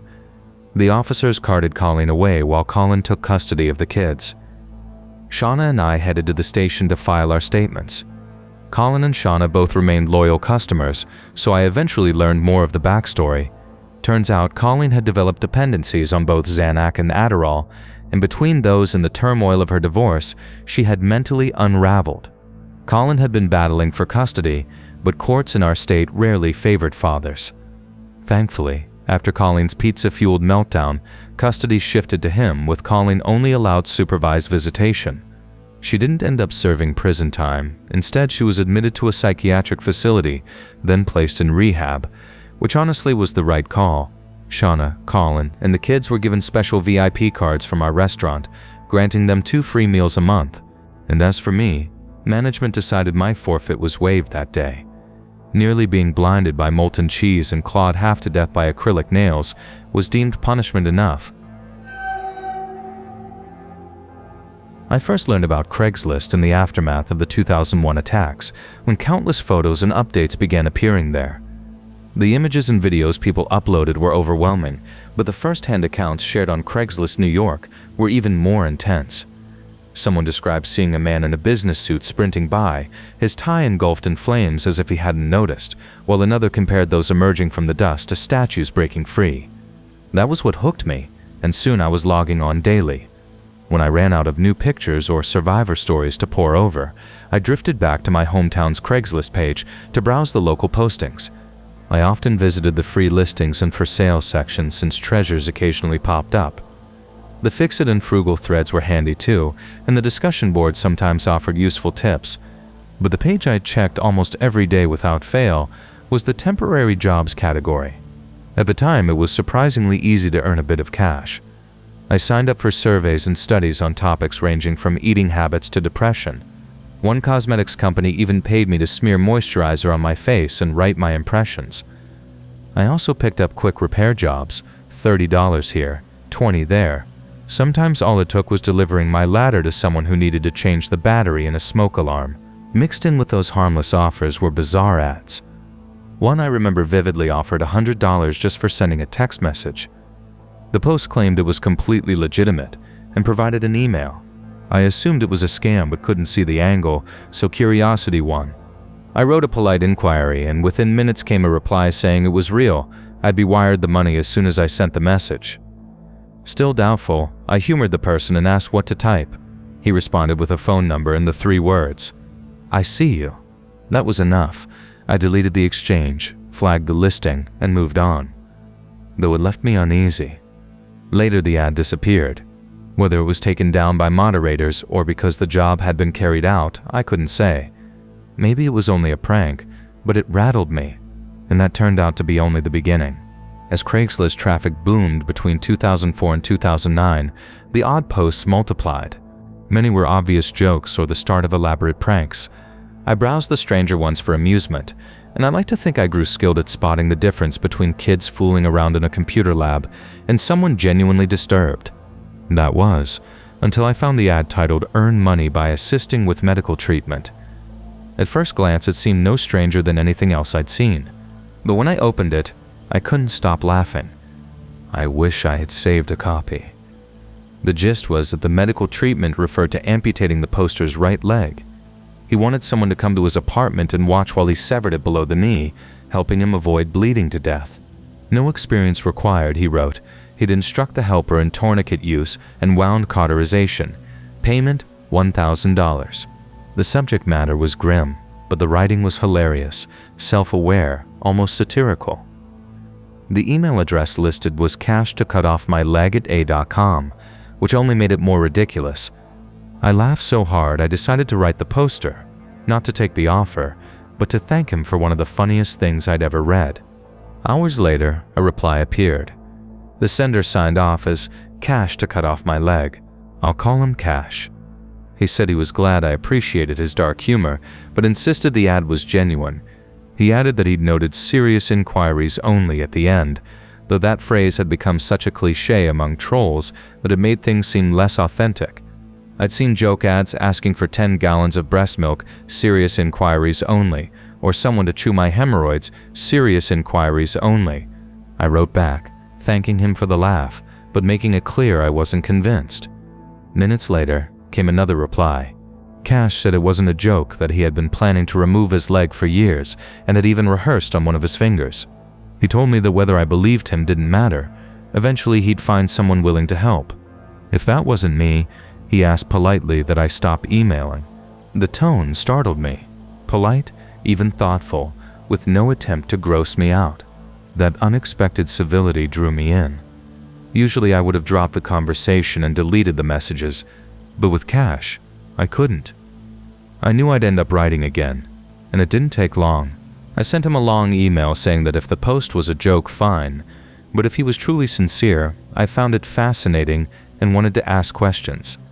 His response came later this time, but he welcomed my curiosity, saying few people ever showed genuine interest. I still doubted him. Perhaps he was lying, but part of me wanted to catch him in it. Over the next week, I asked dozens of questions. His answers circled back to the same story. When he was a child, a local teen was mangled in a car accident. Everyone thought he would die, but he survived, minus a leg above the knee. Others pitied or celebrated him, but Cash felt envy. That envy, he said, became the root of a lifelong obsession with amputations, especially legs. He told me he had already tested himself by removing one of his own fingers, calling it practice for the real operation. When I asked for proof, he at first said maybe another time, which deepened my doubt. But then he surprised me with 2 attachments, a blurry photo and a video. The photo showed a hand with "Cash to cut off my leg" scrawled across it, along with that day's date, and the pinky finger was missing. My mind raced. Maybe he had lost it some other way, but then the second file erased any denial. The video showed a masked man with bolt cutters snipping off his little finger above the knuckle. The wound matched the photo exactly. That was when I knew he was real. And instead of satisfying me, it only fueled my obsession to know more. Cash remained cautious about revealing details, but he described a few incidents. Sometimes he acted only as a spotter, offering encouragement. One man cut off his own genitals. Cash was there to reassure him.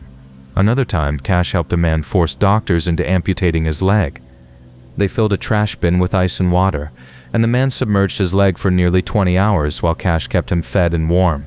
By the end, the tissue was dead. Cash drove him to the hospital, where surgeons had no choice but to amputate. He swore he didn't take money for that. He said he helped from kindness. The man was thrilled, and Cash seemed genuinely proud. When I asked why people wanted this, his explanations varied. Some wanted their bodies to match how they felt inside. Others disappeared after their procedure, content. Some stayed to mentor newcomers. Then there were the ones who couldn't stop removing limb after limb. He mentioned a man who dreamed of becoming a pillow person, completely dependent. Another fantasized about having his head preserved long enough to witness his own dismemberment. Our correspondence stretched over weeks, then dwindled into sporadic notes, almost like pen pals. Then came the message. He had found someone to help remove his leg. It sounds twisted, but I felt relief. I had once urged him to seek therapy, and he warned me never to try to save him or he'd cut contact. I accepted that he was beyond saving. Hearing that he was finally going to do it with assistance felt safer than the alternative of him dying alone. Cash didn't seem like a cruel man. He said he was close with his family, volunteered with a charity, and had secured a job to support himself afterward.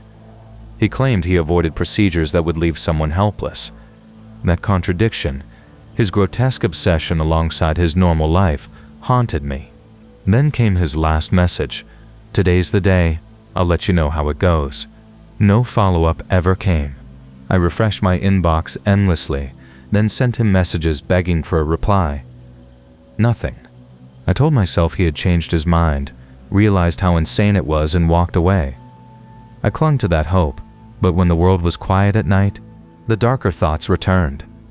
I pictured him bleeding out in some motel, tools useless beside him, or succeeding only to realize his mistake too late. The silence gnawed at me. I'll never know what became of him. Did he achieve what he longed for? Did he die alone? That uncertainty lingers. He had started as a curiosity, a bizarre ad I laughed at, yet he became real to me, and when he vanished it felt like losing someone I had known, in a strange way. Even now, years later, I sometimes revisit those emails, half expecting an answer that will never come, but I know, with a sinking certainty, that I will never hear from Cash from Craigslist again. Nearly 2 decades ago, I had been living with my first long-term boyfriend for about 6 months when I suggested we adopt a puppy. I had always dreamed of having a dog, but I also thought it would be a way to test how ready my boyfriend was for parenthood. That's how we ended up adopting Milo, a tiny Jack Russell pup, after falling in love with him at the shelter. From the moment we brought him home, Milo was a whirlwind of playful chaos, bright eyes, alert little ears, and a boundless, mischievous energy that filled our days with joy, laughter, and thankfully small-sized messes. But Milo had one significant flaw. While he adored both of us, he despised the rats and mice that gathered near the dumpsters behind our apartment complex.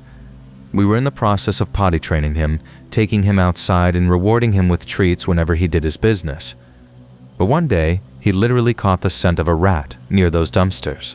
Since Jack Russells were bred to hunt vermin, it was like something deep in his DNA was triggered. From then on, every time we brought him out back, he barked furiously at the dumpsters. Living on the ground floor, this became an almost daily battle.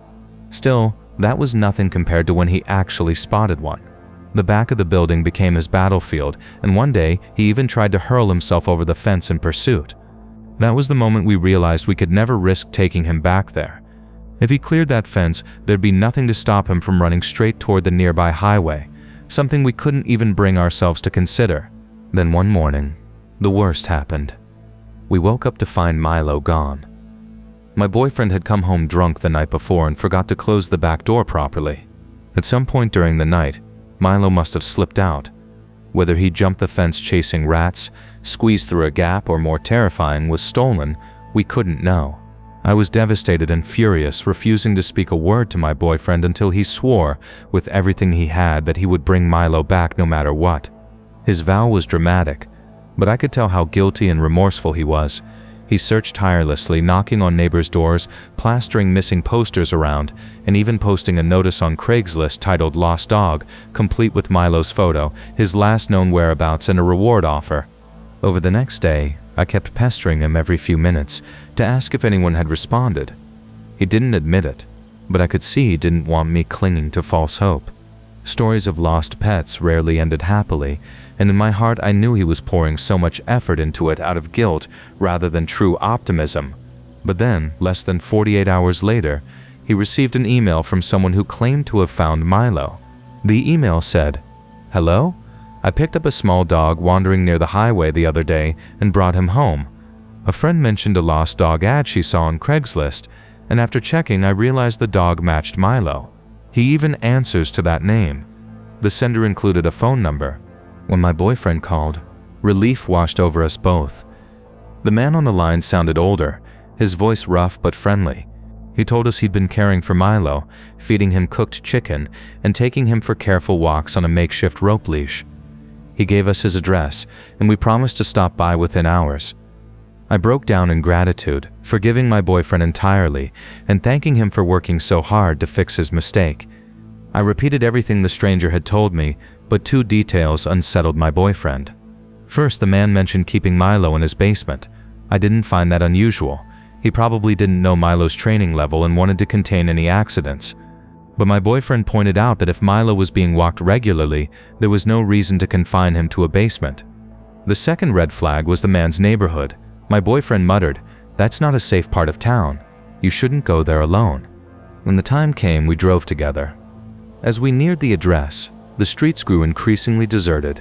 Houses sagged, windows boarded up, lawns overtaken by weeds.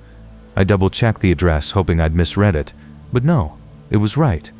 My boyfriend pulled up to a crumbling house with peeling paint, overgrown grass, and a porch light flickering even though it was daytime. A man stood in the doorway waving. He looked average, mid-40s, flannel shirt, jeans, but something about him felt wrong.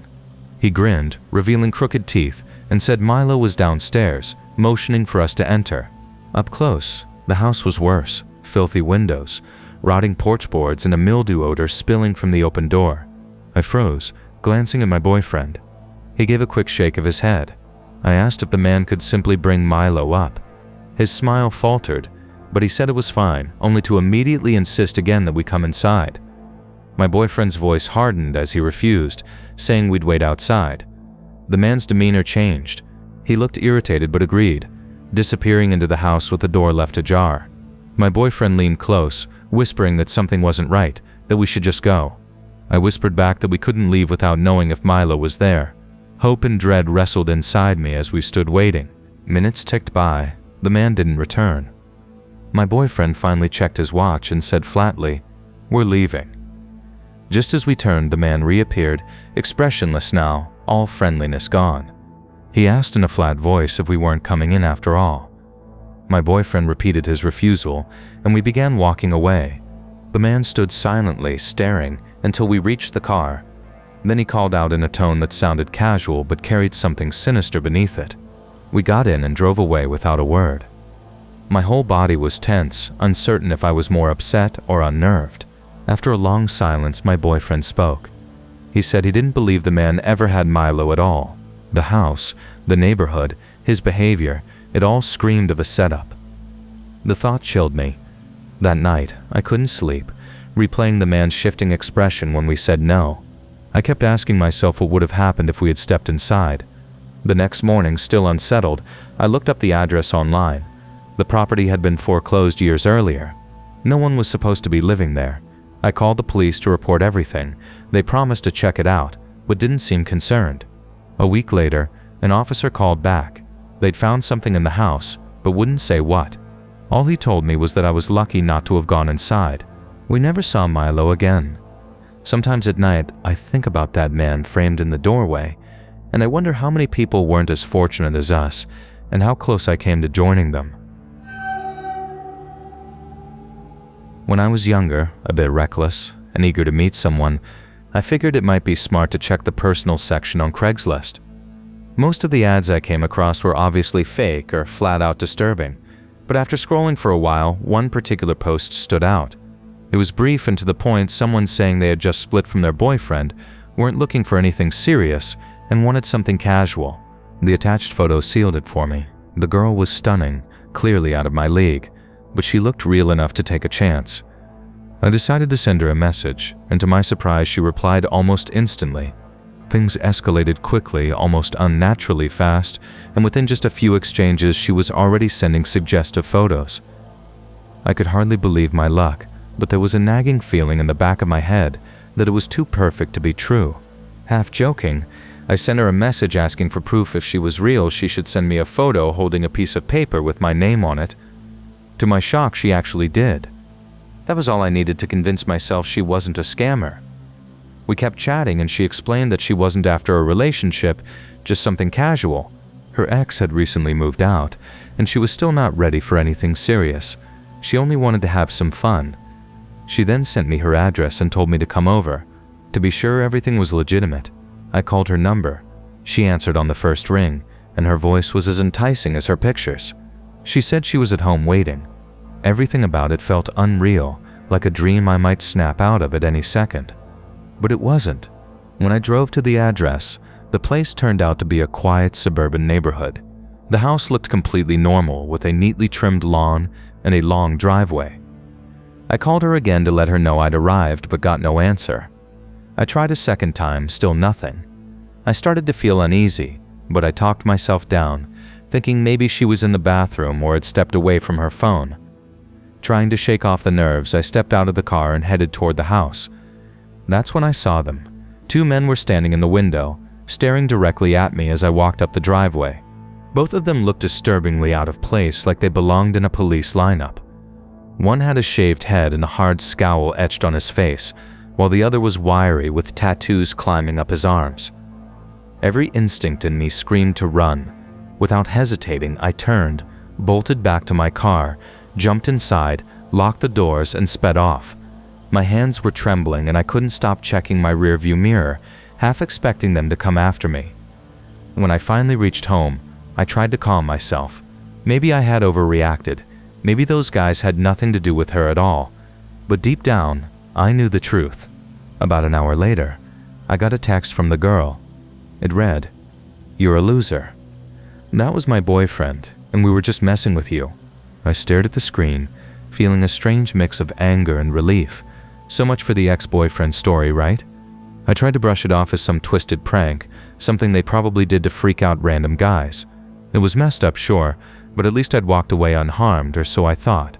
A few days later, the local news ran a much darker story. A man had answered a Craigslist ad in that very same neighborhood. When he arrived, 2 men ambushed him. They beat him, robbed him, and left him clinging to life in the hospital. Police said it was a setup. The description of the house matched exactly where I had been. A cold chill crawled through me as I read. I couldn't stop thinking about how close I had come to being their victim. If I hadn't spotted those men staring at me from the window, I might not have walked away at all. That thought haunted me for weeks. These weren't just pranksters pulling a cruel joke, they were predators ready to harm someone for a quick score. They had baited me with false promises and a beautiful face, and I had almost walked right into it. Even now, I can't forget the memory, the way those men stood, unblinking, as if I were already caught in their trap. The relief I'd felt when I sped away eventually gave way to a sickening realization I'd been unbelievably lucky. The man on the news hadn't been, and I can't stop wondering how many others were drawn into that same snare. I came across him through a Craigslist personals listing. His ad wasn't flashy, more clumsy yet endearing, saying something along the lines of wanting someone to grab drinks with, share laughs, and see where things went. It caught my attention because it felt genuine, and soon we began exchanging emails. He came across as witty and warm, maybe slightly rough around the edges, but not unpleasant. After about a week of writing back and forth, we decided to finally meet in person. The bar was busy that night, but we found a quieter corner where we could sit together, and I quickly noticed he carried this effortless charisma. He was funnier and more engaging face-to-face than I had expected, making me laugh often, and the way he listened and responded gave me the impression he could eventually be a caring partner. As the evening stretched on, he suggested going to a nearby pool hall to keep the night going, and I agreed without hesitation. Since I had driven, I offered to take him there myself. At the pool hall, we played several rounds while the conversation flowed with ease, and he made me laugh so much that I nearly forgot we had only just met. But then his phone vibrated across the table, and when he glanced at the screen, his whole demeanor shifted. His face sank, and he muttered, "I need to tell you something." I froze, uncertain what was about to come. Then he admitted, "I'm a convicted felon. I just got out of prison." My mind spun, not even given space to absorb that before he continued, "I also have a girlfriend. I live with her, but it's nothing serious. I'm only staying there until I can stand on my own again." I sat there in shock, stunned that this charming, funny man had suddenly dropped this on me so casually. Then he added yet another bombshell. "She just texted me. She came into the bar earlier, saw us together, and now she knows." In that moment, I knew our night had ended. But since I had driven him, I didn't want to abandon him stranded. I told him I'd drive him back to his car, though the ride was heavy with tension. On the road, the alcohol must have caught up to him because he began quietly crying, which quickly escalated into uncontrollable sobbing. He kept repeating how sorry he was, how much he regretted everything, while I sat in silence, unsure of how to respond. Suddenly, without warning, he reached for the car door handle. Panic surged inside me as I shouted, "We're on the highway!" But he seemed oblivious, lost in his despair, crying so hard that he couldn't even hear me. I hit the child locks immediately, trying to keep control, yelling at him while forcing myself to remain calm, even though fear consumed me. The rest of the ride felt endless, his muttering and crying never ceasing, while I focused solely on getting us back to the bar. When we finally arrived, I pulled over and let him out, watching as he staggered toward his vehicle. The moment he was out of sight, I sped off, shaken but relieved it was over. I thought that would be the last I'd ever hear from him, but only a few days later, I received a message from an unfamiliar number. It was his girlfriend. My heart sank as I opened it. She sent me photos of her face, bruised and swollen, her lips split open. She explained that after confronting him about our date, he had beaten her. The sight of those images and the knowledge of what he had done made me sick. I couldn't reconcile that the man who had made me laugh, who had seemed so sweet and attentive just days earlier, was actually violent and dangerous. His now ex-girlfriend and I began talking more after that, and she revealed story after story of the things he had done to her, each one worse than the last. It was horrifying. Eventually, she left him for good, and strangely enough, we ended up forming a friendship. It's strange how out of something so dark, something good managed to emerge. Still, that night changed me. I learned to trust my instincts, to notice the warning signs, and to understand that if something feels wrong, it usually is. Looking back, I can't believe how close I came to becoming another one of his victims. That entire ordeal remains a chilling reminder to stay cautious and never underestimate what someone may be capable of hiding. I was 8 years old when my father brought home our very first desktop computer. I have such distinct memories of how thrilled he and my mother were, and how my dad encouraged me to play with MS Paint so I could learn to use the mouse. To them, it felt like something monumental, a positive advancement, something worth celebrating.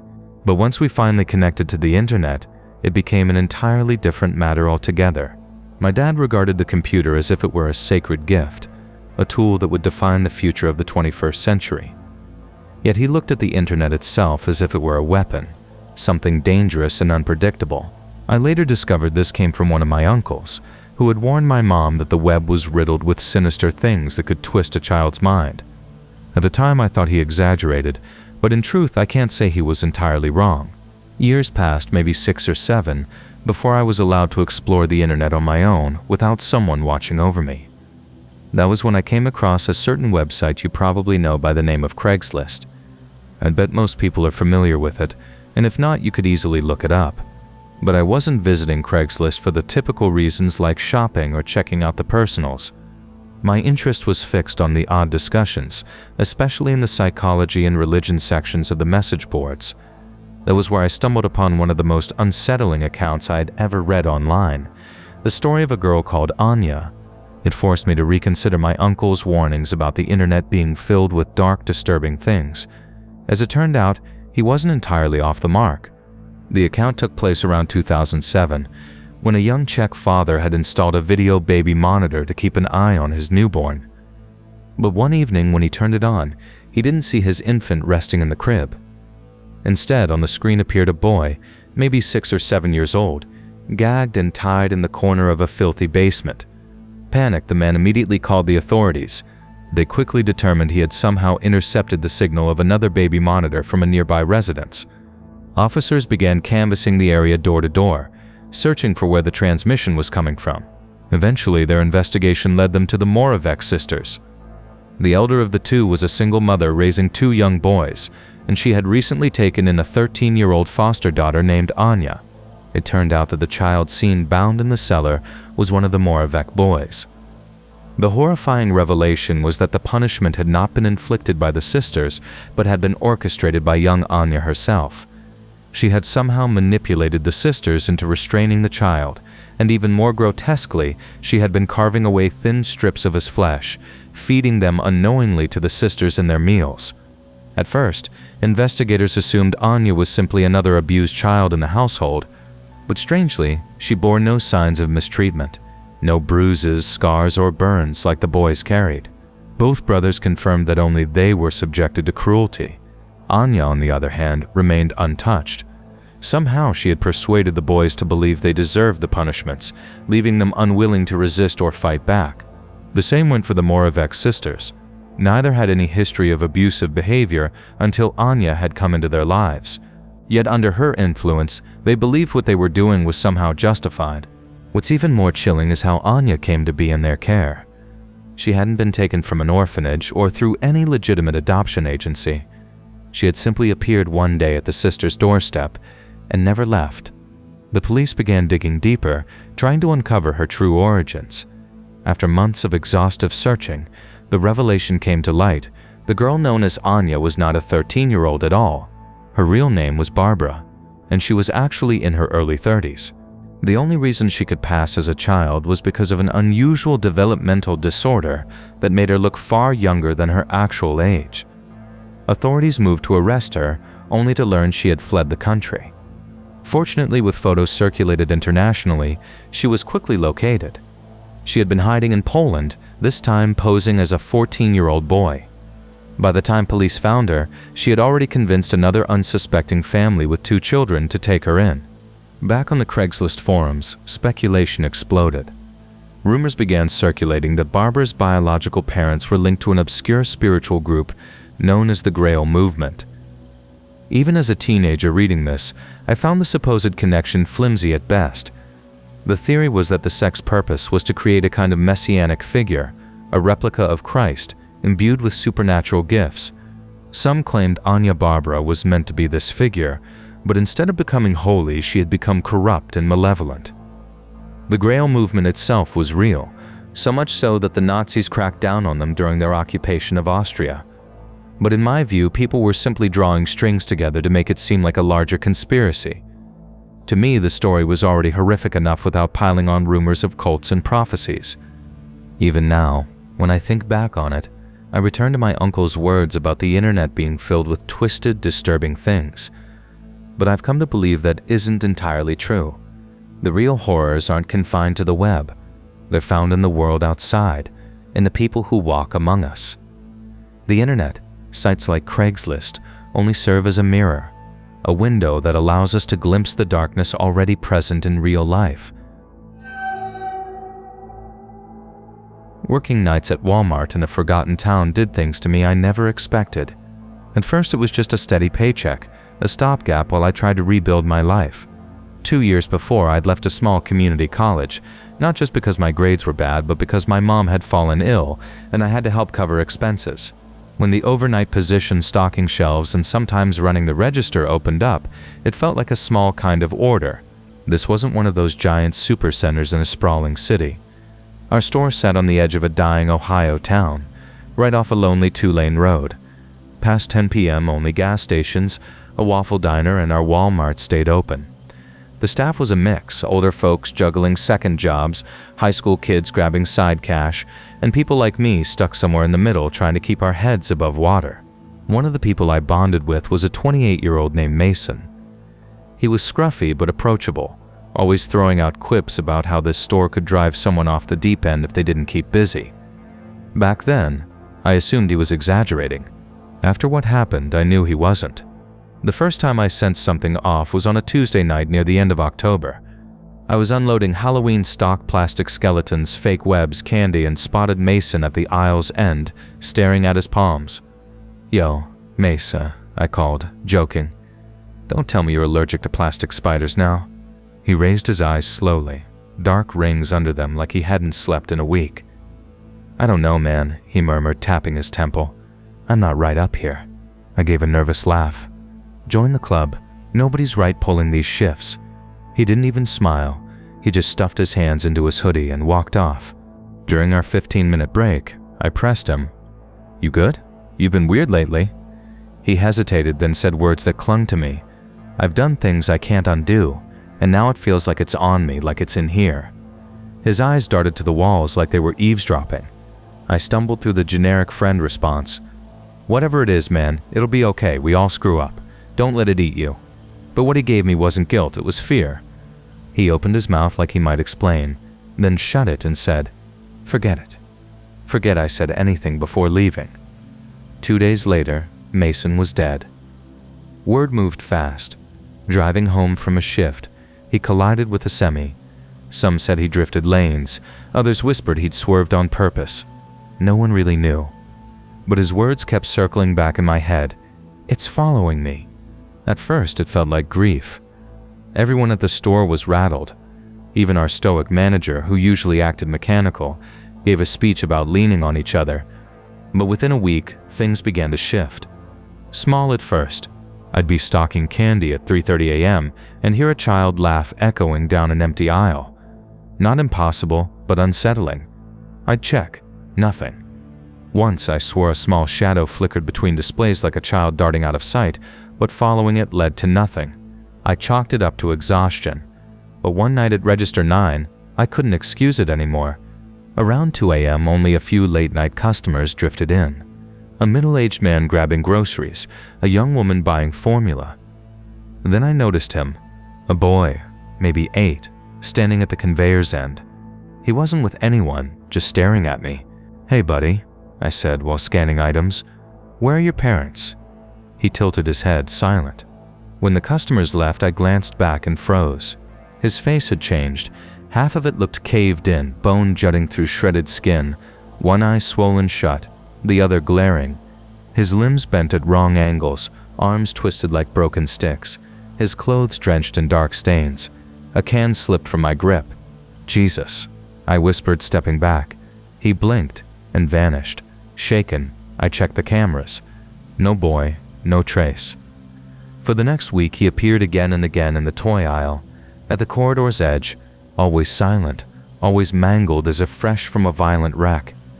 Finally, one night in my car after work, I whispered, "What do you want from me?" From the empty passenger seat came a faint reply, "Not you." I nearly tore out of that parking lot. Things escalated quickly. A cashier, Dana, told me she'd seen a boy trailing her in paper goods. When she spun to scold him, she swore his jaw hung loose like it had snapped off. She quit the next week. A cart pusher named Ellis found a green rubber ball rolling across the lot one night. He picked it up and, for reasons he couldn't explain, felt an overwhelming grief. He threw it far, but back inside the store it was waiting for him by the doors. That's when pieces started fitting. Mason, his cryptic words, his death, the boy, the ball. One slow night I walked to the toy section without knowing what I sought, until I saw it, a brand new green rubber ball on the bottom shelf. I lifted it, and my hand went cold, like gripping ice. Then, right behind me, a boy's voice. "You dropped it." I spun, nothing but empty aisles. Every instinct screamed to run, but something deeper told me I had to understand. I kept the ball tucked under my arm, until shift's end. In the parking lot, footsteps dragged behind me. I turned and saw him, the boy, head tilted, crushed face dripping red, staring. "Why him?" I demanded. "Why Mason?" For the first time he spoke fully. His voice echoed like from a tunnel. He let me fall. The realization hit like a wave. Mason must have been babysitting him. Something happened. Accident. Neglect. The boy blamed him. "Then why me?" I asked. He raised a twisted hand toward the ball. "You carry me now." It dawned on me. Whoever held the ball bore him. I dropped it on the asphalt. It rolled slowly toward me as if it wanted to follow. I bolted into my car and sped off, leaving it behind. The next morning, dread crushed me walking into work. And there it was by the entrance, waiting. 2 weeks later, I quit Walmart. Sleep became impossible, paranoia constant, that boy's broken face flashing behind my eyes. I don't know what happened to the ball after I left. Maybe it's still on that shelf. Maybe someone else picked it up thinking it was a toy. But some nights driving past that dim Ohio store, I swear I see a child at the glass doors clutching a green rubber ball, waiting for someone new to carry him. And I keep driving. When I was 12 years old, that was the first time I truly understood what fear could feel like. Back then, I lived with my parents and younger brother in a small town in Kansas. We weren't broke, but we weren't thriving either. My father worked long shifts as a mechanic in a small garage, and my mother worked late nights at a roadside cafe on the edge of town. Saturdays were always grocery days, and like most families nearby, we went to the single big Walmart off the main highway. That Walmart back then felt almost like a maze. The sharp fluorescent lights, the endless rows of shelves where you could vanish between aisles, the little coin-eating arcade games near the entrance where kids begged to play. Those things made it feel like an outing. For me, it was a kind of freedom, because my parents sometimes let me and my younger brother wander off to look at CDs or books while they shopped. That day started out normal enough. It was early summer, unbearably hot, the kind of sticky Midwestern heat that made even a few minutes in a parked car miserable. My mom had a list a mile long. My dad wasn't with us because he was finishing a brake job at the shop. So it was just Mom, me, and my 9-year-old brother, Eric.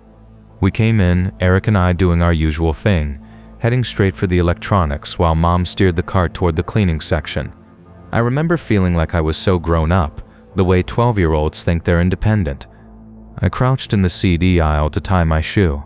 That was when Eric started laughing. "What's so funny?" I asked, pulling my laces tight. He leaned in, lowering his voice as though about to share a secret. "That guy's staring at your butt." My head shot up, my face burning, half embarrassed, half irritated. "Knock it off, Eric." "I'm not joking," he said with a grin. "Only little brothers get when they think they've caught you." "He's right there. Look."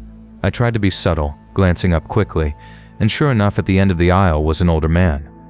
He had a long gray beard, but the middle of it was braided, like some strange would-be Viking style. He wasn't even pretending not to stare. His eyes were directly on me. I swatted Eric on the arm, trying to laugh it away. "Gross. You're making that up." But he wouldn't drop it. "Bet he wants to marry you. You're gonna be his wife," he teased before darting down the aisle out of reach. I rolled my eyes and tried to shake it off, but when I stood, the man still hadn't turned away.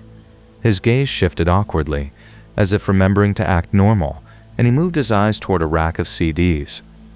Something in my stomach churned like the first drop of a roller coaster. I left electronics planning to find Mom, but before that I stopped at the beauty aisle. I'd just begun paying attention to that sort of thing. Shampoos, lip gloss, face wash. So I figured I'd waste a minute there. That's when I noticed him again. Same man, same braided beard. Only this time he wasn't at the end of the aisle. He was in the same aisle, a few feet away, picking up random bottles of shampoo and flipping them like he couldn't read the labels. And every time I moved down, so did he. My palms went icy. I ducked into the next aisle, hoping I was imagining it. He followed. I tried again, this time heading into the one place I figured no man would voluntarily enter, the pads and tampon aisle. He won't come in here, I thought. But he did, holding a box of pads upside down, pretending to study the back. A grown man standing there like he belonged. Panic swelled, making me want to bolt, but my legs felt heavy. I stepped out fast, playing it cool, then hurried toward the main aisle until I saw my mom pushing the cart. Relief hit me like a wave. I rushed to her side. "Mom," I hissed. "What?" she asked, tossing paper towels into the cart. "There's this guy. He keeps following me." Her expression went sharp. My mother didn't mess around about her kids. She leaned closer. "Where?" I tipped my head toward the aisles. gray beard braided in the middle. She didn't pause. "All right, you stay with me. If you see him again, clear your throat. If he gets close, cough. Understand?" I nodded. We walked down another aisle together, and there he was again, closer than before, close enough to reach out. I started clearing my throat, then coughing. My mom's head snapped toward me instantly. She saw him, her eyes hard as steel. She grabbed my arm and steered me straight to the front of the store. We found a manager and told him everything. I'll never forget the look on his face, like we were overreacting. "Well, ma'am, since he didn't actually touch her, there's not much we can do." My mom's face burned with anger. "So you're telling me a grown man can stalk a 12-year-old girl in your store and you're just going to shrug?" The manager muttered something about policy, but it didn't matter. My mom grabbed me and Eric and we left, abandoning the shopping. That should have been the end of it. Just a creepy memory fading with time. But it wasn't, because I kept seeing him. Every time we returned to that Walmart, he was there. Not always nearby, but near enough for me to notice. Sometimes in the parking lot, sometimes inside near the doors. That stupid braided beard made him impossible to forget. By the time I turned 16, I thought maybe I'd outgrown the fear. Until one night at my friend Jenna's house, we were sitting in her living room when her dad's buddy showed up. The instant he stepped in, my stomach knotted. Same man, same braided beard. Jenna's father greeted him. "Hey, Carl." Carl grinned at me like we were old pals, even calling me sweetheart. My hands went clammy. "Jenna," I whispered when we were alone, "that guy, he's the one who followed me around Walmart when I was 12. She shrugged like it was nothing. "Yeah, he's a little weird, but he's around a lot. Don't worry about it," but I couldn't stop worrying. Weeks later, Jenna tricked me into going with her to meet someone. We pulled up to a small house on the edge of town. A rough-looking woman let us in, handed us Cokes from the fridge, and then from the back room he appeared. "Carl, glad you girls came by," he said, smiling too wide. My skin crawled. He sat across from us and without hesitation began saying things no grown man should say to two teenage girls about taking our clothes off, about pictures, about sharing each other. I felt sick. "No," I said, my voice shaking but firm. "We're not doing that." Jenna gave a nervous giggle, but I was furious at him, at her, at myself for even being there. We left soon after, and I swore never to let her drag me near him again. Years passed. I tried to bury the memory, but rumors spread. Then news broke that Carl had been arrested. Authorities had found photographs, dozens of children younger than me, younger than Jenna, doing horrific things. It turned out Jenna's own stepmother had been involved, letting kids stay around him. Both of them went to jail. She got out after 6 months. He didn't. Carl went away for good. The charges stacked so high he'd never walk free again. Years later, word came he'd died in prison. When I heard, I felt a weight lift I hadn't realized I was still carrying. For the first time since I was 12, I could breathe. One less monster roaming this earth. But even now, every time I walk into a Walmart, I still feel those cold eyes on me. I was never the kind of person who thought too hard about the danger of strangers. Of course, I reminded my daughters of the usual rules. Don't engage with unknown people, stay where I can see you, never follow someone out of a store. But deep down, I believed the odds of anything serious happening were tiny. That's the lie you live by in a small town, where the worst crimes are tipped mailboxes or teens sneaking off with stolen makeup. But that night shattered every belief I had about safety. My name is Marissa. I'm 33, divorced, and the main caretaker of my 2 girls. Their father exists more in name than presence. He drifts in sometimes, makes promises, then fades away. Years ago, I stopped relying on him. It's been just me, my daughters, and our daily rhythm. I work as a receptionist at a family health office about 20 minutes away. After work, it's the usual mayhem, schoolwork, dinner, baths, making sure nothing's forgotten for the next day. That Thursday, exhaustion pressed down hard. The kind of weariness that clings to your bones and makes even cooking seem impossible. The girls were already fussing about snacks, and on top of that, my 12-year-old Clara had been pestering me for new pajamas for weeks. I'd promised to get them before the weekend, so instead of collapsing on the couch, I loaded them into the car and headed to the nearby Walmart. The parking lot glowed under half-working yellow lamps, wrappers skittering in the cool wind. Inside, the scent of floor polish mixed with the popcorn stand at the entrance. My 8-year-old Lily grabbed the cart and hopped onto the bottom rack, her sneakers squealing as she pushed off. "Can we get Halloween candy?" she asked immediately.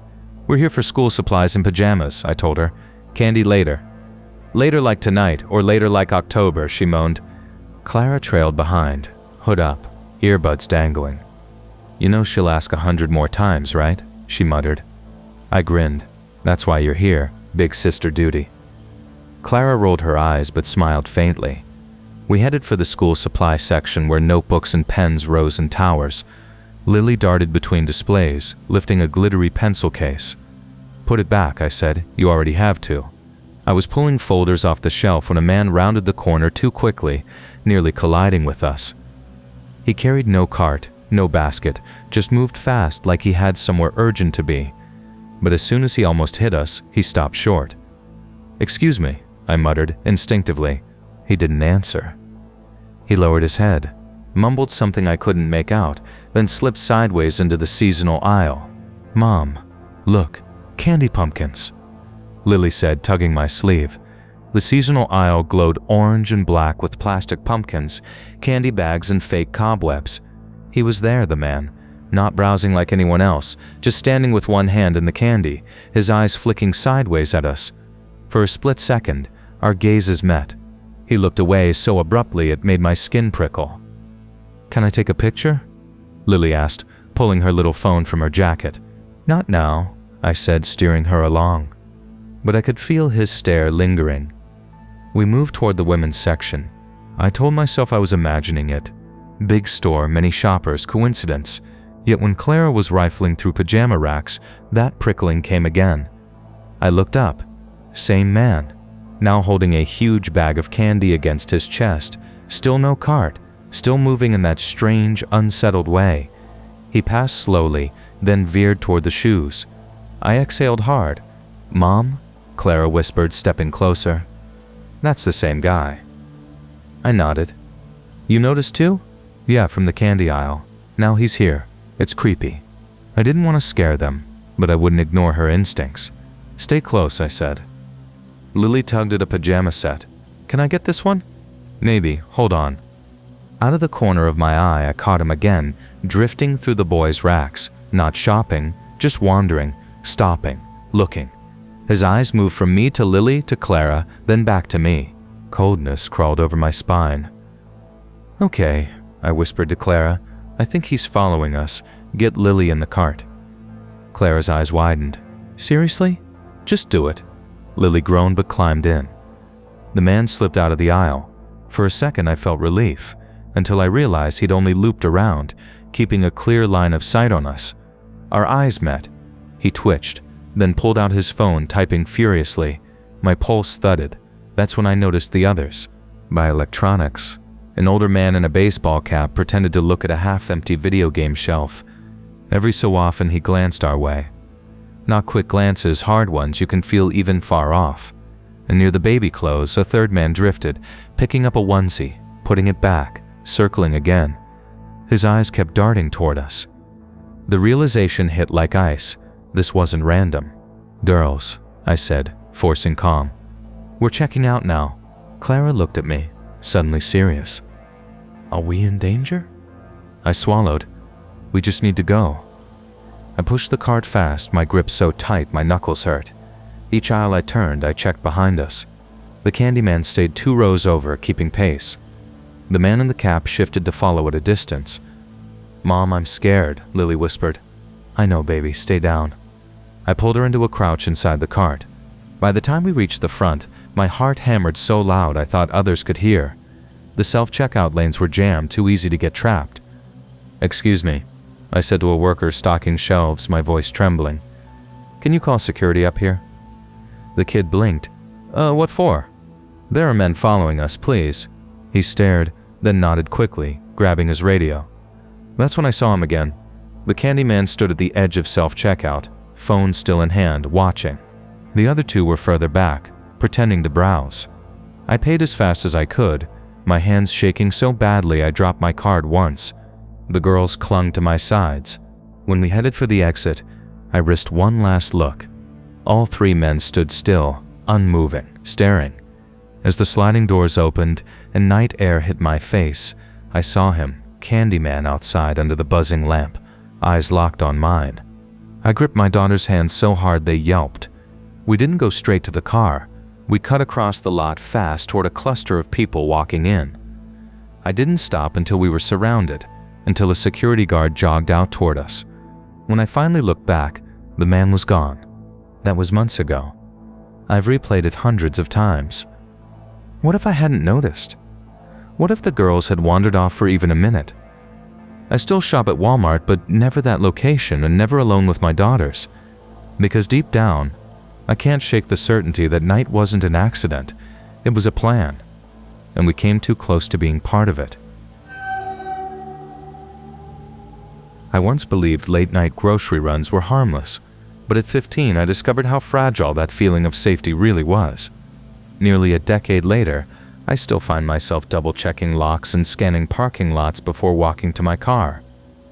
I grew up in a gritty Appalachian-style industrial town, not the sensational kind that hits headlines every day, but the type where everyone knew someone who had been locked up, and the police scanner buzzed constantly.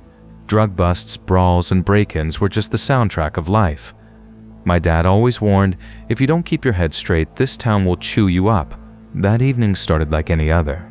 My dad, my younger sister Mallory, and I decided to make a quick run to Walmart for groceries.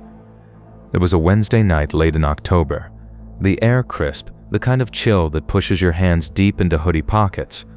The glowing Walmart sign hummed above us like a neon beacon. Inside was the usual late-night vibe. A few tired employees stocking shelves, families with overflowing carts, and the town's regular drifters moving between aisles. Mallory and I were acting like our usual annoying selves, cracking jokes and trying to make each other laugh. She nudged me with an elbow.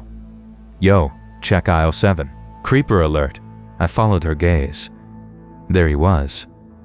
A man maybe in his late 40s or early 50s, stringy brown hair parted down the middle, greasy enough to glint under the lights. Thick glasses sliding down his nose, an oversized beige jacket draping awkwardly over his thin body. He looked like showers weren't part of his week. "Looks like a full-on predator sting," Mallory whispered, giggling. "Shut up," I muttered, though I couldn't stop smirking. But once we noticed him, he seemed to pop up everywhere, pretending to browse cereal, pretending to study canned soup, hovering near the Halloween candy. At first, I brushed it off. People wander in stores, maybe he was shopping like anyone else. Plus, Dad was with us, 6'3", broad-shouldered, carrying himself like a man you didn't cross. Still, that man stayed in my head long after we left. For the next week, I woke in the middle of the night for no reason, feeling as if someone stood at the foot of my bed. I'd sit up, scan my dark room, and tell myself it was nothing. Our old house creaked, wind slid through cracks, and I'd grown up on ghost stories. Mom always swore the place was haunted, but this didn't feel supernatural. It felt filthy. It felt wrong. By the second week, exhaustion hit me so hard I couldn't focus in class. My mom scolded me, blaming the caffeine I downed every day. But deep down, I knew soda wasn't what kept me awake. Something was off. Then came the Saturday that still scorches my memory. My parents planned a day trip to a small town hours away. Mallory stayed at a friend's house. That left me home alone. Normally, I liked it. Music blasting, junk food, gaming without anyone nagging me. But that morning, from the instant I woke up, I felt wired and uneasy, like the walls themselves were watching. By mid-afternoon, I'd had enough. I texted my friend Kevin. "Me. Yo, wanna hang? Losing my mind here. Kevin, bet, 10 minutes. Bring snacks." When he pulled up, I bolted out the door like it was on fire. Sliding into his dented old Honda, I finally exhaled. We drove aimlessly, music low, just talking. But Kevin kept glancing at his rearview mirror. "You good?" I asked. He nodded too quickly, eyes flicking again. "Yeah, it's just this car's been tailing me since I picked you up." A chill crawled up my spine. "What kind of car?" Kevin squinted. "Blue Chevy, old beat to hell." I twisted in my seat. The car behind us swerved too close, then pulled up beside my window at the stoplight. That's when I saw him, the man from Walmart. His greasy hair, his oversized beige jacket, his jaw clenching so hard his teeth looked like they'd snap. And those eyes, flat, empty, fixed on me like I was prey. "Holy crap," I whispered. "What?" Kevin asked, hands tightening on the wheel. "It's him," I said, "the guy from Walmart." Before I could finish, the man laid on his horn. The blast ripped through the night. I flinched, curling into the seat. "Screw this," Kevin muttered. The light turned green. He hit the gas, weaving through traffic. "We're going to the station." It was only 5 minutes to the police station, but it felt like an eternity. My pulse hammered, breaths coming shallow.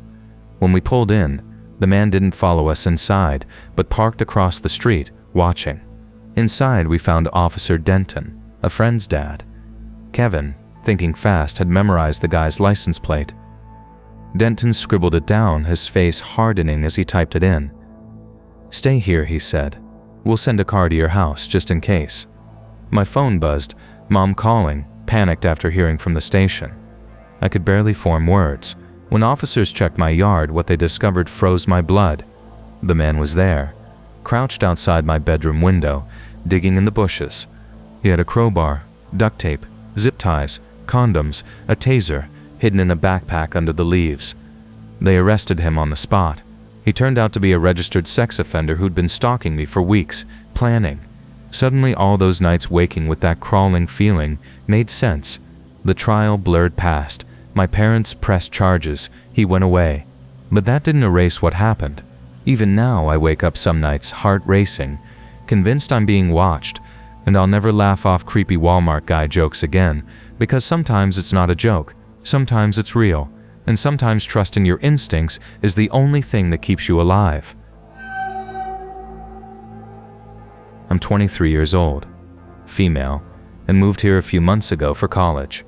Uprooting myself from my old life was supposed to be a clean slate. In my hometown, everyone recognized me, teachers, neighbors, even the guy at the corner gas station. Here, I blend into the crowd, and that mix of anonymity and exposure feels both freeing and unnerving.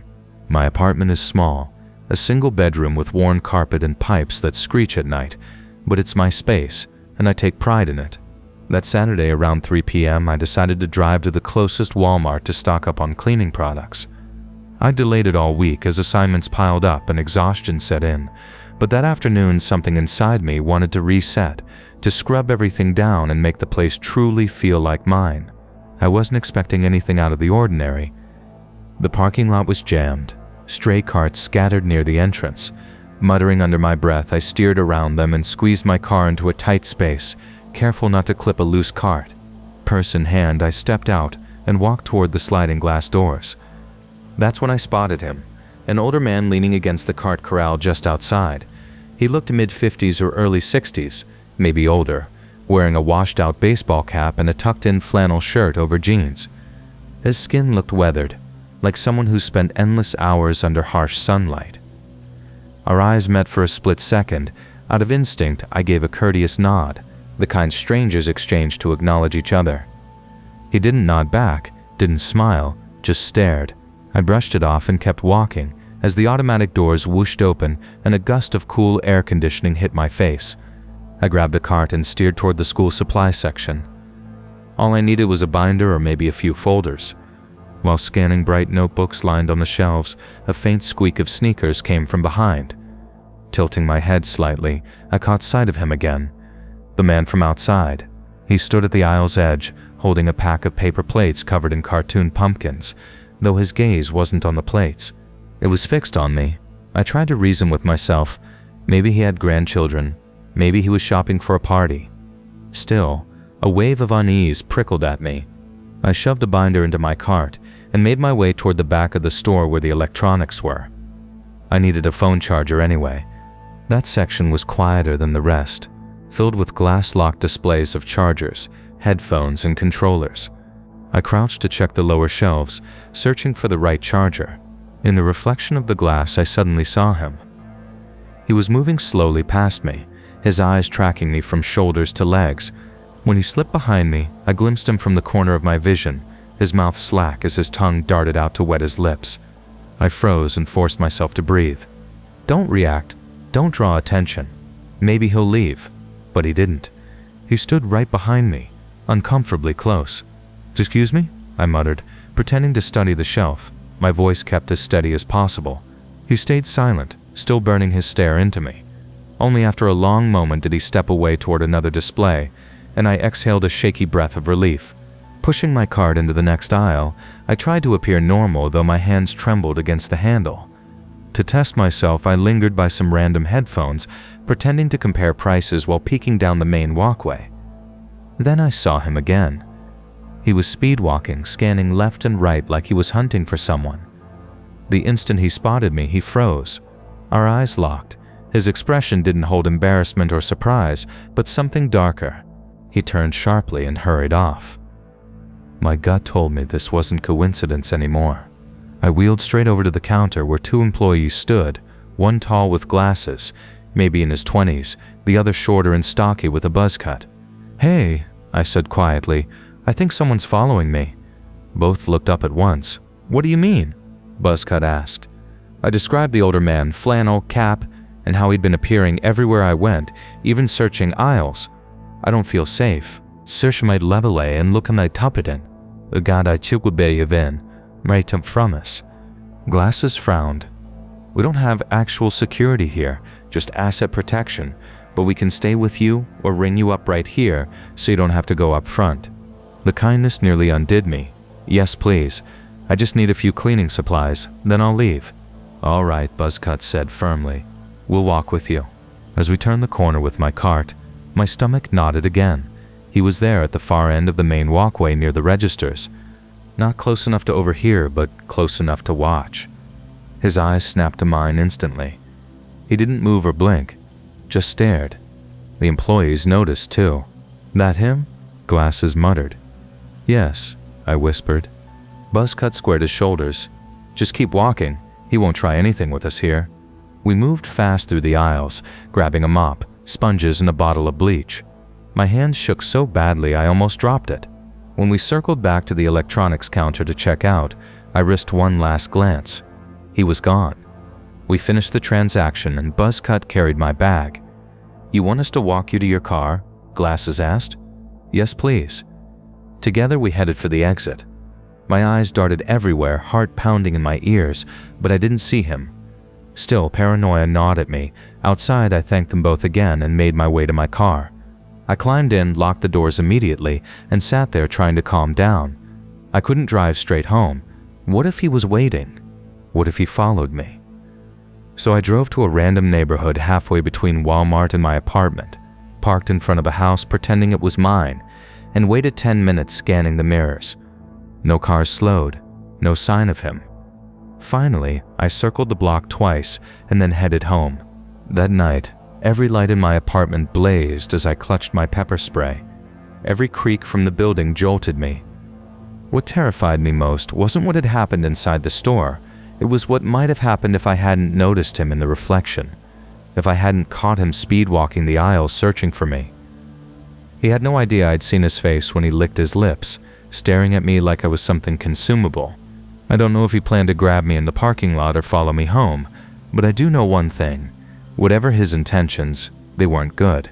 And now, each time I step inside that store, my eyes scan every aisle and corner, wondering if he's there again, waiting.